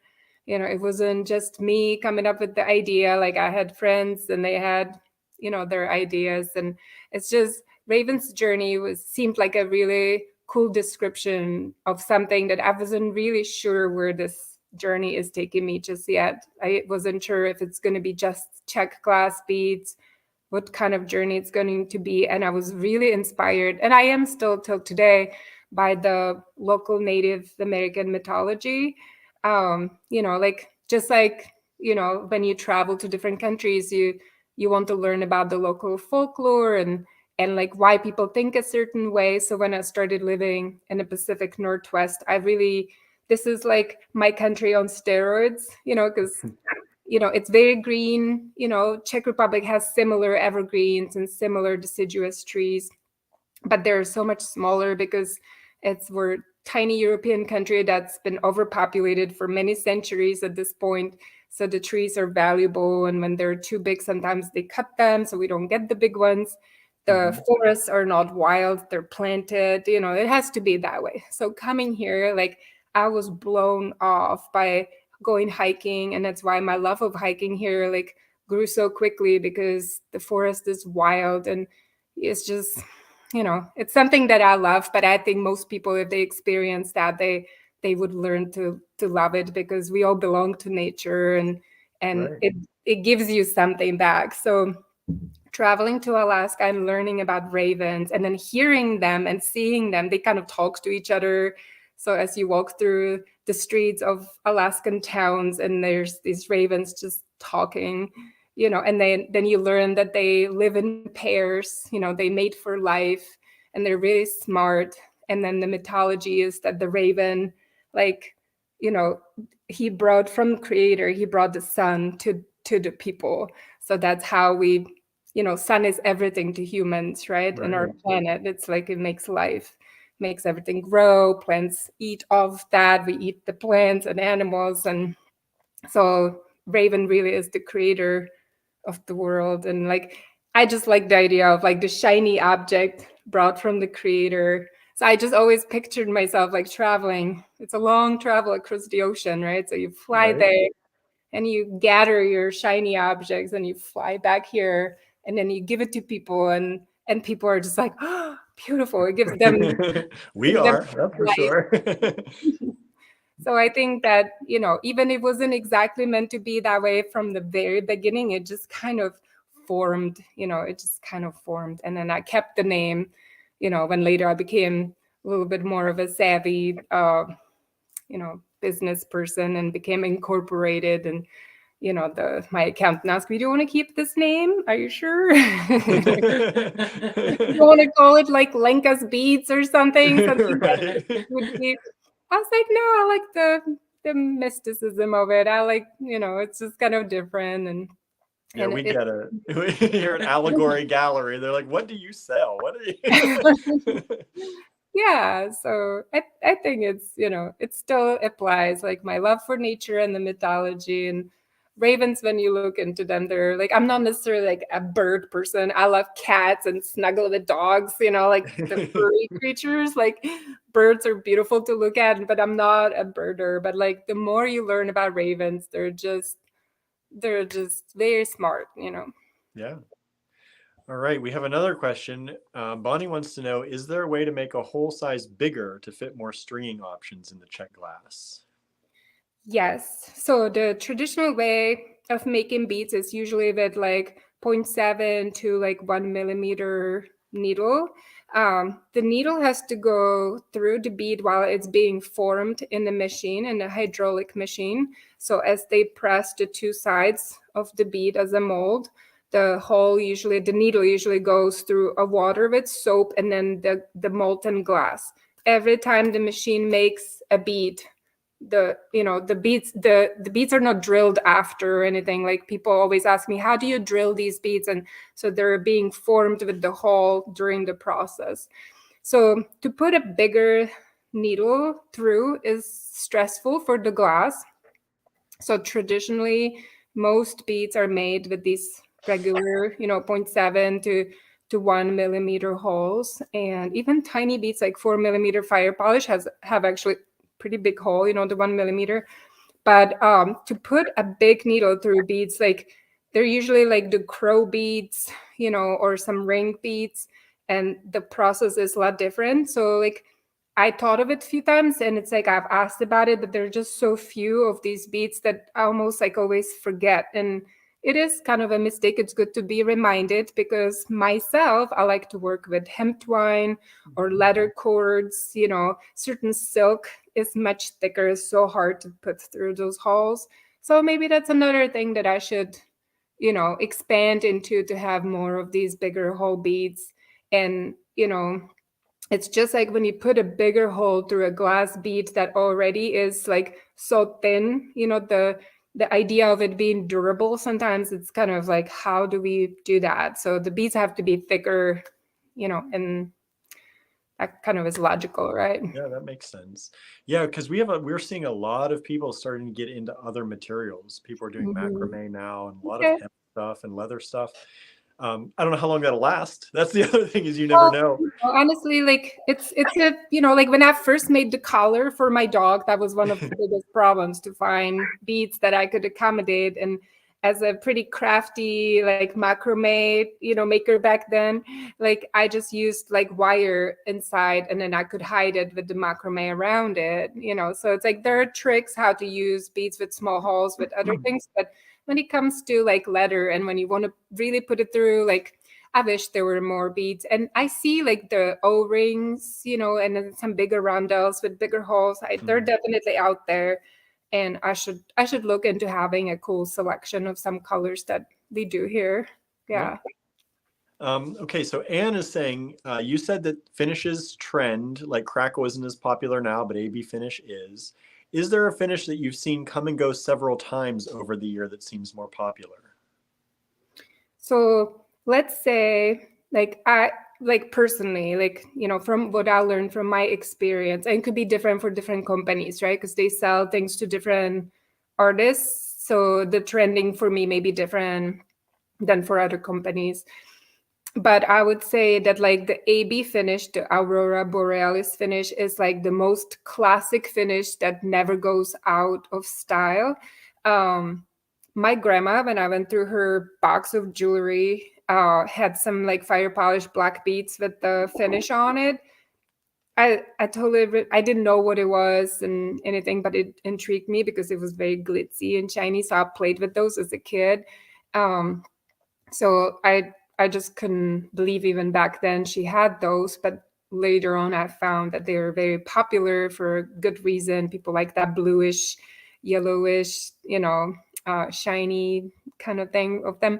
And so I would say that like for a while, I thought the AB finish was going a little bit out of style.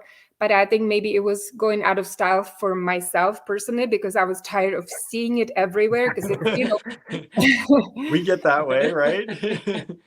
Yeah, like it's kind of like, it's with a lot of different things. Like I see something, I love it, and then that's all I want, and then I get so much of it, and then there comes a day that somebody tells me, oh, I've seen so many of these, they're no longer cool. And then I'm like kind of brokenhearted, because maybe yeah, but they have like their cycle. So it's like 25 years in business, I've had beads here sometimes for 10 years, like either we forgot to take a picture of them, or like I only took them to shows, or maybe the stringing was not right. So I couldn't take them to shows, and I could only sell them online, which my online is not as long as the 25 years. I've only had online website for 10 years, maybe, So that's much shorter amount of time. So like certain beads, I was like, how am I going to bring these to the show? The strings are breaking. Like it was cotton string, and the beads were kind of sharp on the inside, and I just couldn't bring them with me. So on occasion, I would show them to somebody, and I'd be like, these are also cool, but I have to send them to you loose.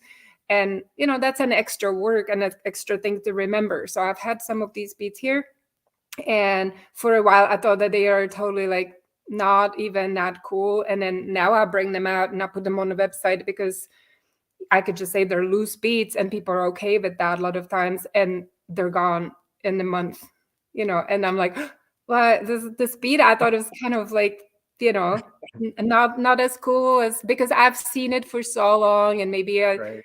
I've had it for so long for all the other reasons that it didn't sell. So I thought maybe it will never sell, and then it's gone. So the trending goes up and down, but I am very grateful again to this glass bead industry and the artists, especially in the United States, that it just seems like there is no color and there is no finish that is not like that people hate.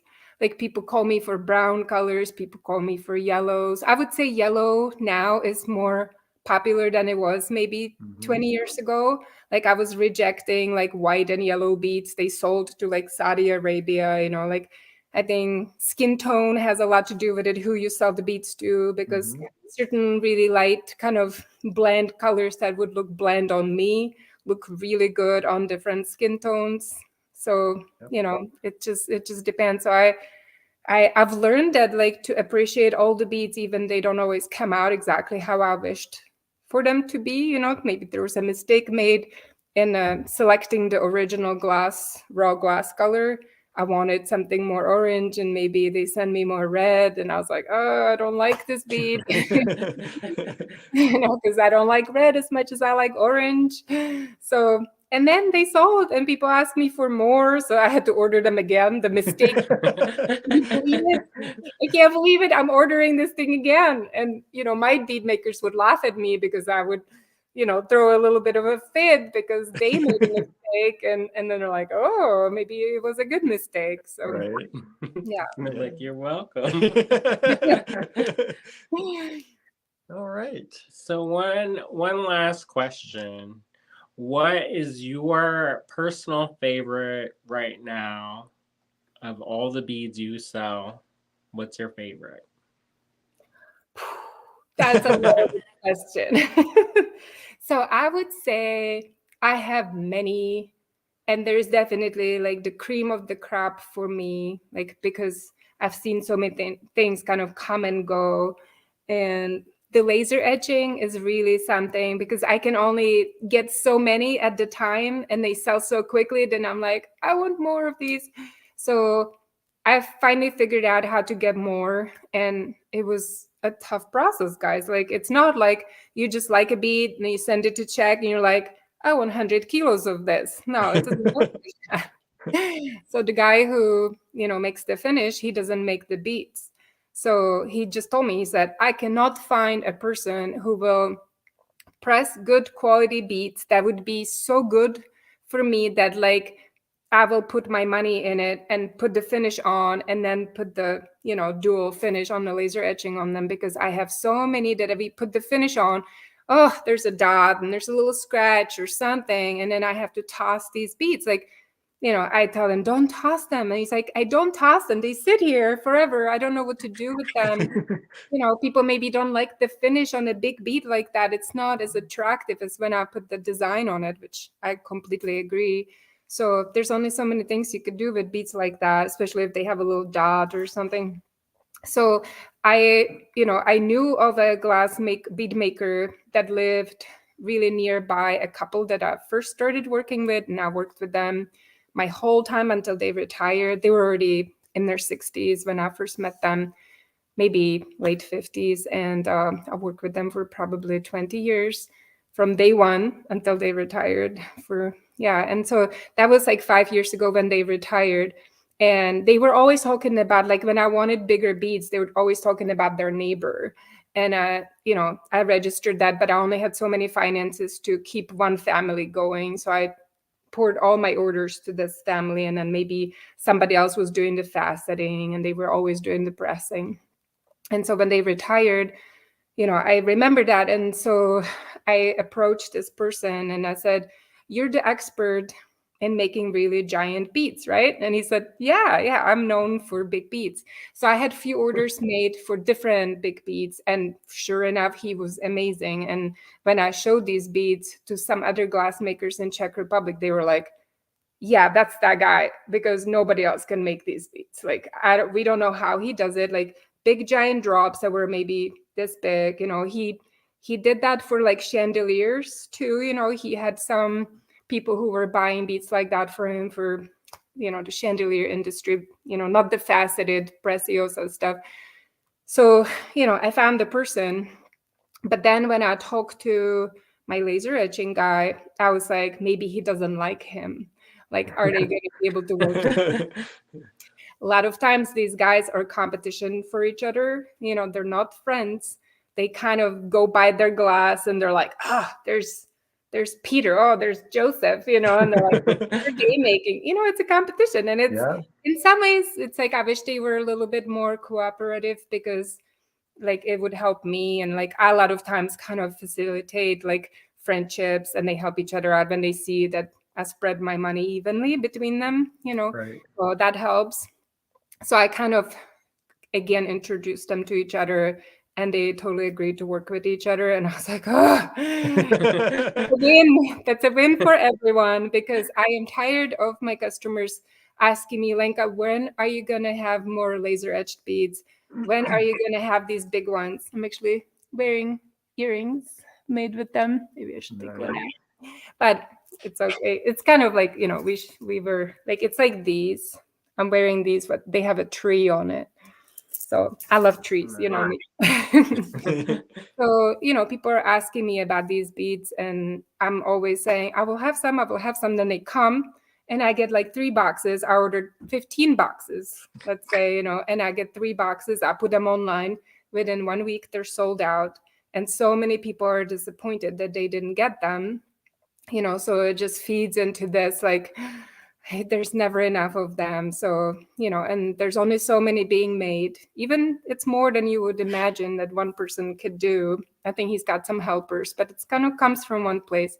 And I finally kind of secured this like good quality beads that then later will be, we're going to put finish on them, and we're going to come up with some cool designs. Not just like those that we had before. There will be a couple new ones. I think last year we had a butterfly, and there's a couple others that were kind of just my designs, or Raven's Journeys designs. And so there will be more of that, and I cannot wait. They're in tumbling right now. Now Nice. So how many more steps is that before they get to we could with your customers. Right. Yeah, Wow. so that's one favorite bead, that only because it's kind of a new process. They're hard to get, it's always kind of on the things that are hard to get. And I've been, I tested this like one bead. It has, it's real gold on them. They're really expensive, and they're really tiny, hand faceted, not by machine, but by a human. So they're kind of like irregular, which kind of shows. So I love those. And I was never much of a gold person, but like every time I look at these, I'm like, these are really gold. They're like tiny, so just one bead makes the earring pop. Right. And I like those. Andrew loves gold. Yes, I would show you my gold shoes, but gold is big all of a sudden again. It's kind of cool to see. And I really like the combination finishes. Like this is another bead that I like. I don't know how much it's going to show in this light, but it has like gold and the AB finish on it. yeah. Yeah, so they're much more golden when I see them. My lights are a little bit blue.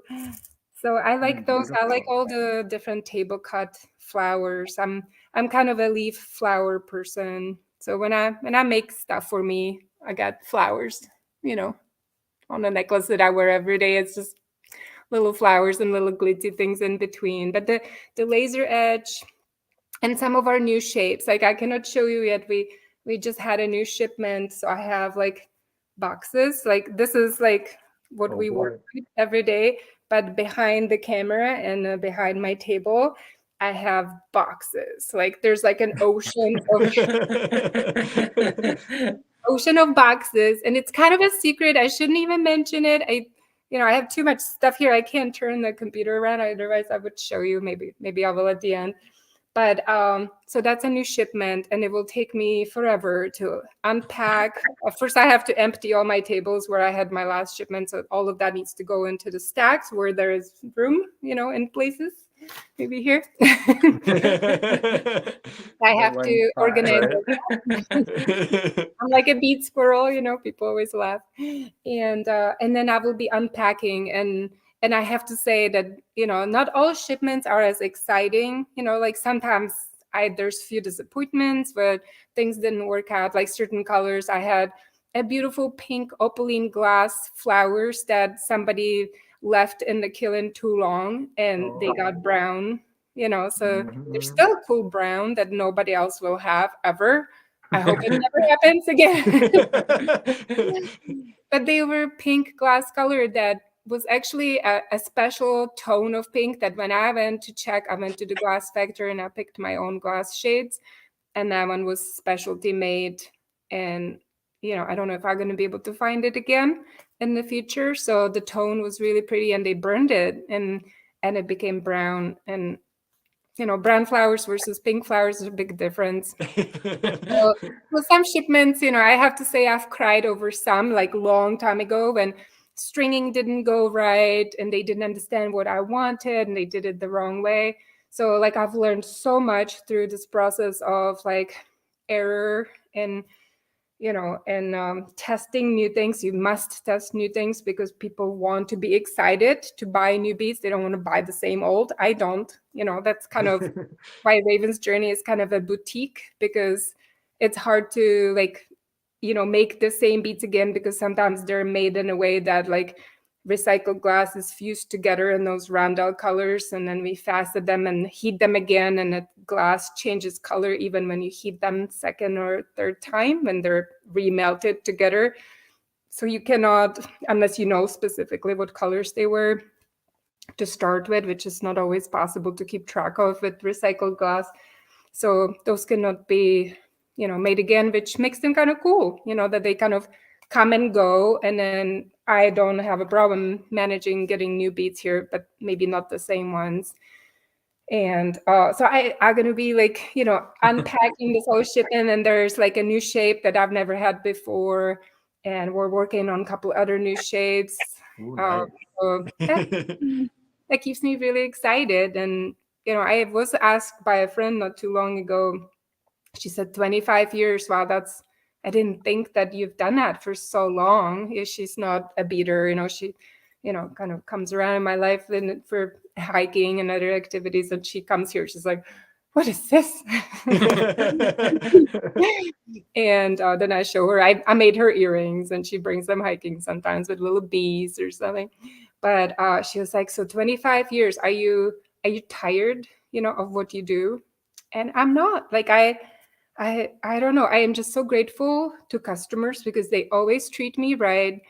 And I've made mistakes, you know, I make mistakes here and there. It's just I'm human, which, you know, this beat industry proved it. I thought otherwise, but you know, but you know, because I do a lot of things kind of in a simple way because we're a small company, just you know, two of us doing all of these things and designing and customer service and warehouse maintenance and all these things that, you know, we make mistakes. But then when I'm a real person with my real customers, they're real with me and I fix the problem and they see, you know, that, you know, I'm trying my hardest and I always try to say yes to all their requests and I try to help them.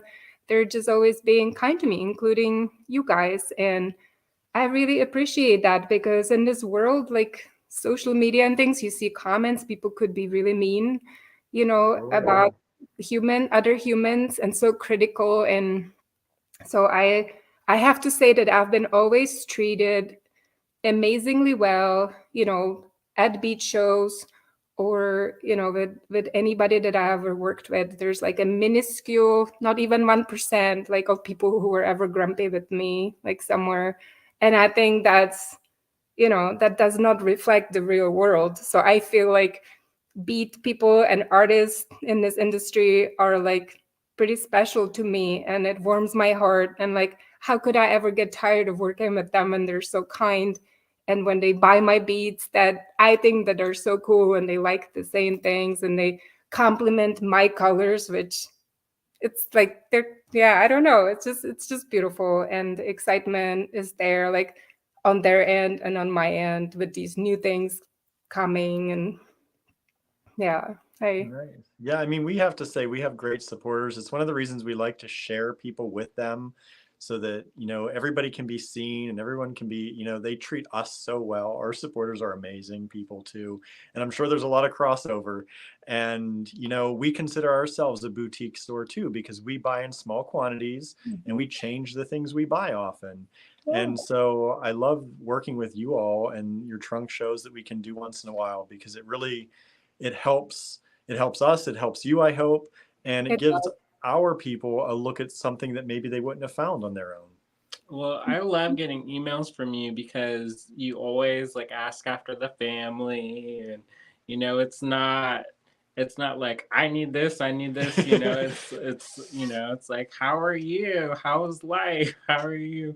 Yeah. There's something very special about people who are genuine and good-hearted, and we prefer to work with people who are like that. Thank you. Yeah, I mean, like, I don't know any other way, and like sometimes, like Brad looks over my shoulder when I'm writing an email and he's like, how many pages is that? I was just glad you wrote long emails too, because I'm like typing away to you and I'm like, I should shorten this. I'm like, it's all right. No.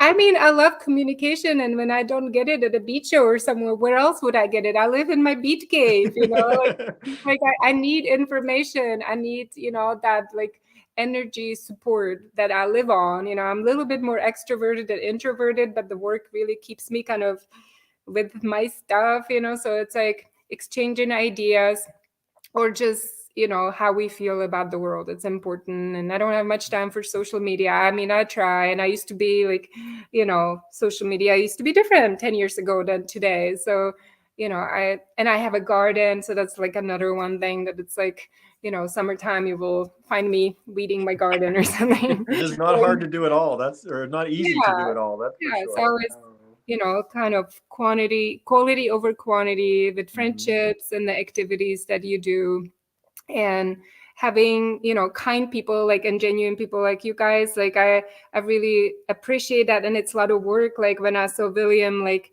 going through the trunk show and selling to customers, and having the patience to go through all the different hooks of beads, like I was just thinking, he's amazing, and he's turning this into like a cool entertainment show. I usually lose like patience because I'm either sleepy and I'm going to bed. But I watched like an hour and a half, and I didn't fall asleep or anything. I was just like, oh my gosh, it's midnight. I need to close this off because I need to get up. But you just kept it going, and I just thought that the beats like are so like lucky that they get all this attention, because they do go through so many steps that it's amazing how many more steps and hands, like my hands, then your hands, then before they really get to the person who will cherish them for the rest of their being. And even after that, they will have a life longer than probably any of us.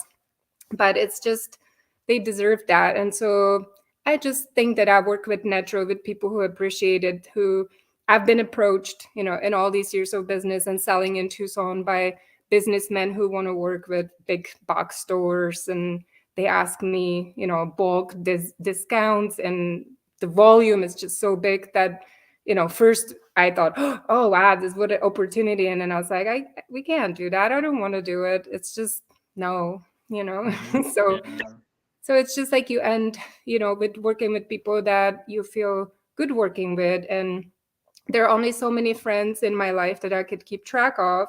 So customers also matter because I spend my life energy with them, and they spend their life energy with me. And we all know that that's limited, that it's best to like work with people you feel good about, or people who appreciate your art. Maybe you guys live on the East Coast, I live on the West Coast. We don't get to hang out in person as much, but we've seen each other at beach shows, here and there.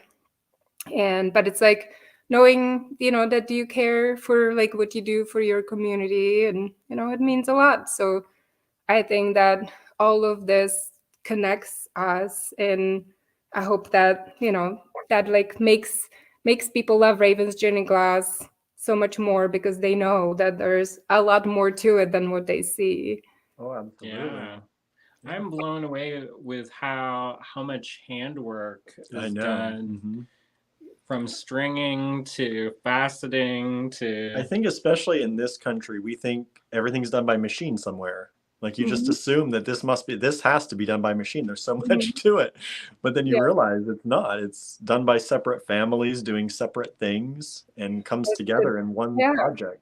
I mean, like, we're kind of modern people, right? So it's like as soon as you don't understand how something is made, you assume it's done by a machine. Mhm. Especially when you look at these beats, they're each kind of the same, right? So it's Right. like it would be kind of like natural to think like they just get spit out by this machine and somebody just strings them on a different machine. But it's like it is really a cottage industry, and there are a couple bigger companies like the Preciosa, but they buy from the smaller guys too, like not always, but they make some of the stuff there and some of it they source out from this cottage industry. But what I don't like about working with those big companies, like, because I could go to them, they could show me a catalog, it's still cards, like big box of cards, and I could be like, I want this bead and this bead and this color and that color, and they could make it a little easier for me.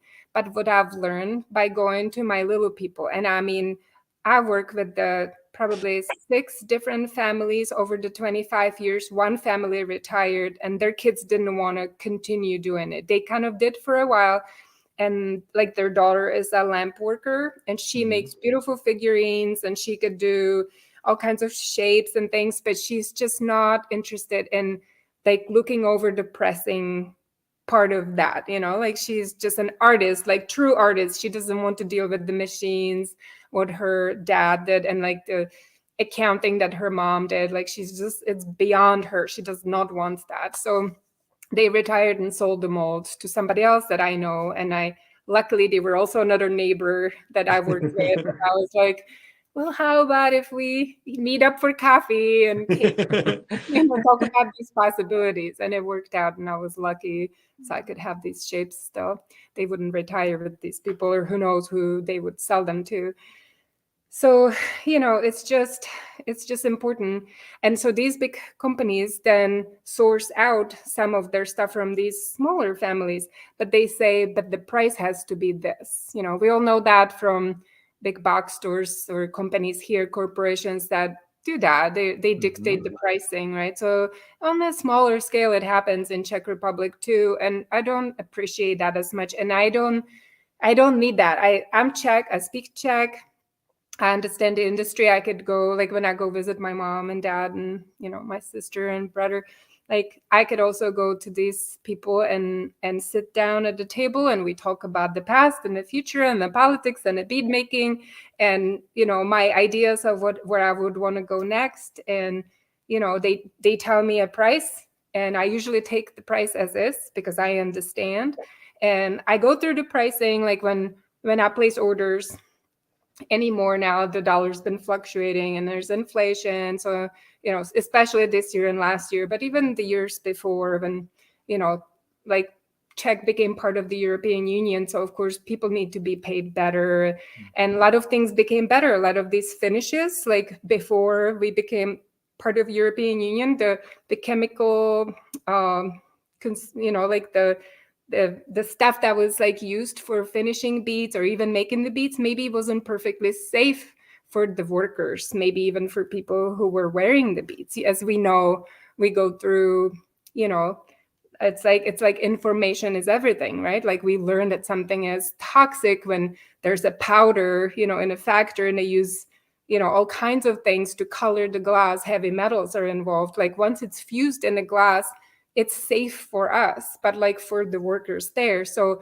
when all these standards changed, like under the European Union, and even before and after, all of this sometimes, most of the time, unfortunately, requires another step. Like they have to filter the water. Like most people will not even me, like, will you think about, like, well, these beads get faceted, so maybe a third of this bead gets ground up into a small powder, like really not small, but like fine powder. And then where does that powder go? It goes into water, because as we all learn, like when you facet glass, it has to be underwater, otherwise it would heat up and crack, right? So all this water is precious, and then it washes the glass powder off. It, like, they used to just dump it in the streams behind their cottages into creeks, and there's lots of creeks because it's in the mountains. Mhm. So it was small amount, but as we learn and the industry scaled up and became famous in the world, all of that would have been very detrimental to the local ecology. So, under EU, they had requirements of having home filtering systems, where the water with the glass goes through, a series of filters that they then become caked up with the glass, and they have to dry it out, and then that gets basted in a proper way instead of being dumped with the water back into the creek that feeds the machine in the first place. So they could recycle the water, but get the powder out, the glass. So all of this then translates into some price increases. And when I order my beads, I send them over, my desires, and then sometimes I say, well, maybe we're not going to make this fuchsia glass, the cranberry glass, because combination of this and the finish and the table cutting, nobody's going to buy a strand for $30, So I have to go through that, but once in a while, just like I make mistakes, by typos and things, I say, are you sure about this price? Is this correct? And then say, oh yeah, I made a mistake, I'm so sorry. Don't take it personally. So I kind of go through that, but I don't say make table cuts of 10 millimeter for $10, for a kilo or something crazy. And other companies, when they buy big, they feel like they could do it. And some, of the Czech factories or small families, they're all different families and different people. And sometimes they get desperate and they make something for very little money because maybe they have a credit card debt, or maybe they have other problems that I don't know about. And somebody takes advantage of it. And then all of a sudden you see beads on the market that are super cheap and you don't even know where they came from. And then somebody says, well, I saw a bead like this for $2 a strand and you sell it for $4 a strand. And all of a sudden you have to explain yourself.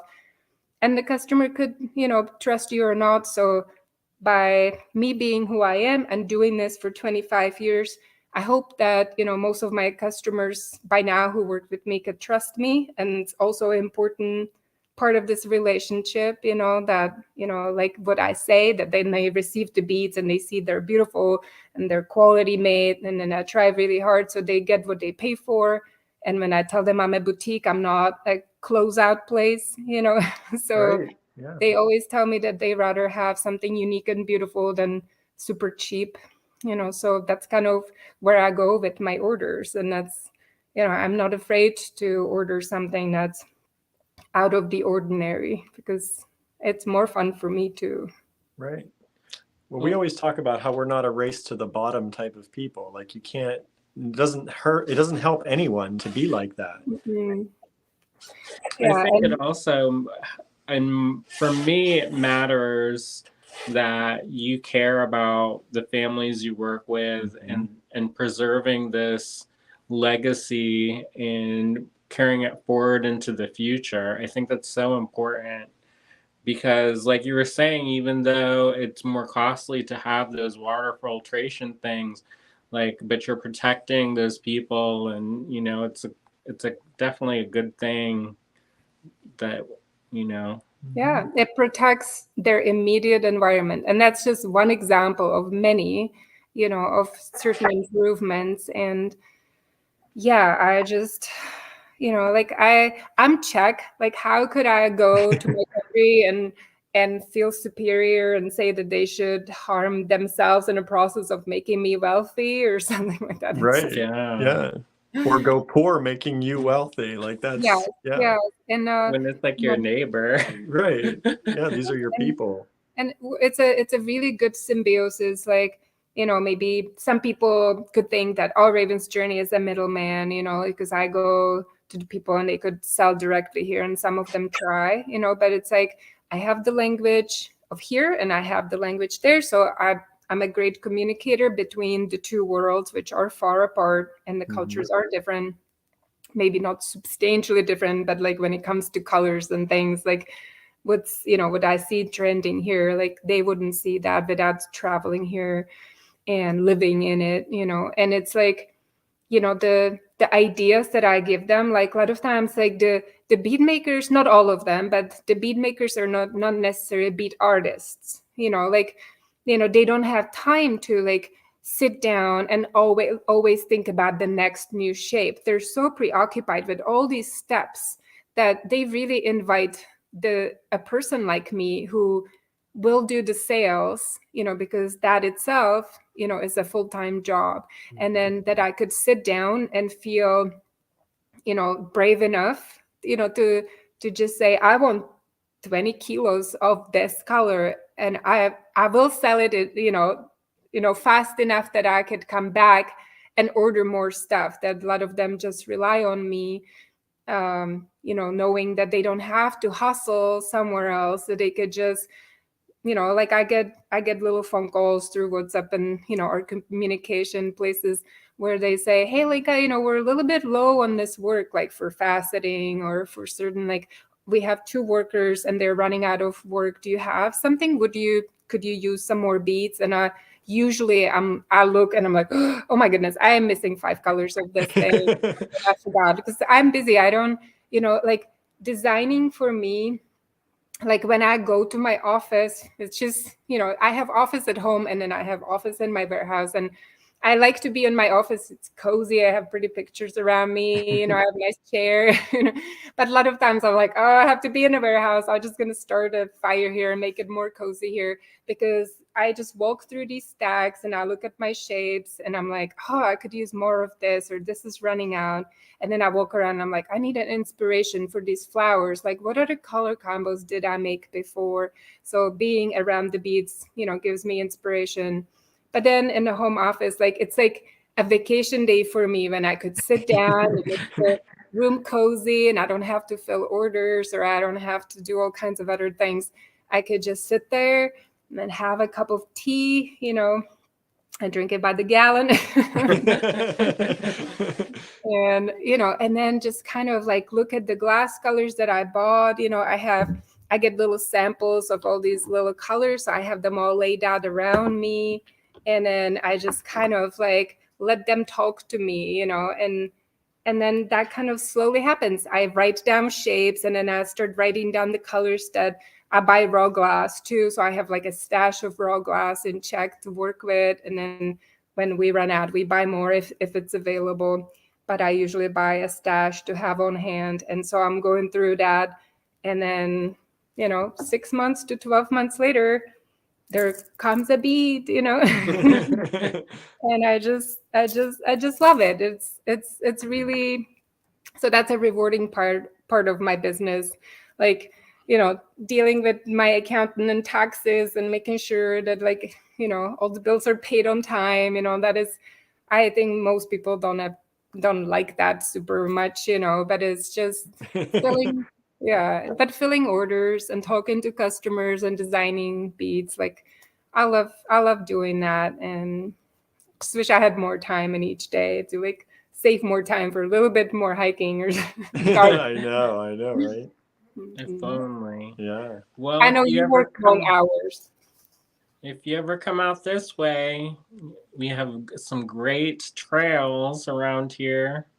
Yes. So Virginia is like so known for, the fall colors, and you get all the, like, it reminds me a little bit, in Czech we get beautiful coloration of the maple leaves. Like here they just kind of turn yellow and it's pretty on a sunny day, but I think you get the reds and the oranges and the multicolor leaves, and that's beautiful. It doesn't get prettier than that. So I would love to visit you for hiking one day, of course. I could do a little bit of beads, a little bit of hiking. Right? Sounds great.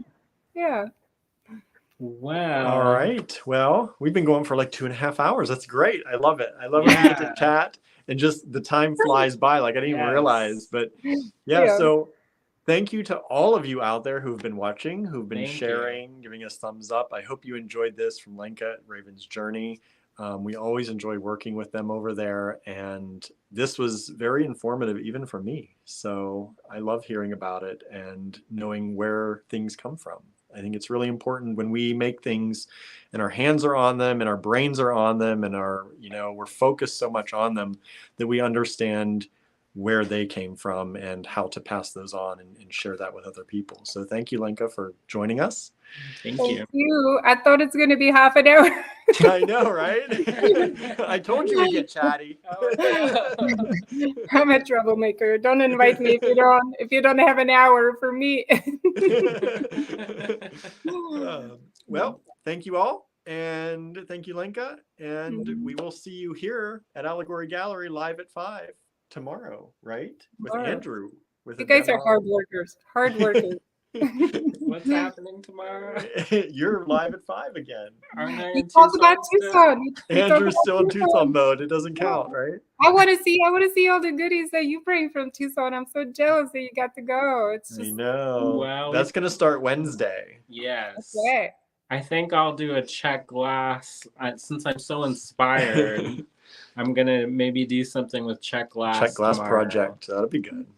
Yeah, please do. Thank you. I appreciate it. The whole industry in my country appreciates it, and they so need it. Like, you buy from me or buy from somebody else. It's a small industry, and it's definitely going through a little bit of a down lump. It's just slump or something. It's just comes and goes. And I was just talking to my mom yesterday, and it's like 18% inflation. They're hoping they will be down to 10% inflation. Energy, like electricity costs, went up 140% since last fall. All of that, it's glass is heated by electricity and gas. So I'm hoping that will just, level somewhere where we could work with it a little bit better again. But it's just, there are real people behind all these beats, and the whole industry is like, it's a beautiful industry, but it's a tiny industry. So any little help counts, and I think it's going to survive no matter what, because people love beats, and it's been there for centuries. But I certainly want to be the positive force behind all that, and so are you. Yeah, thank you. Okay. All right, everybody, have a good night. Thanks for Bye. tuning in. Thank you.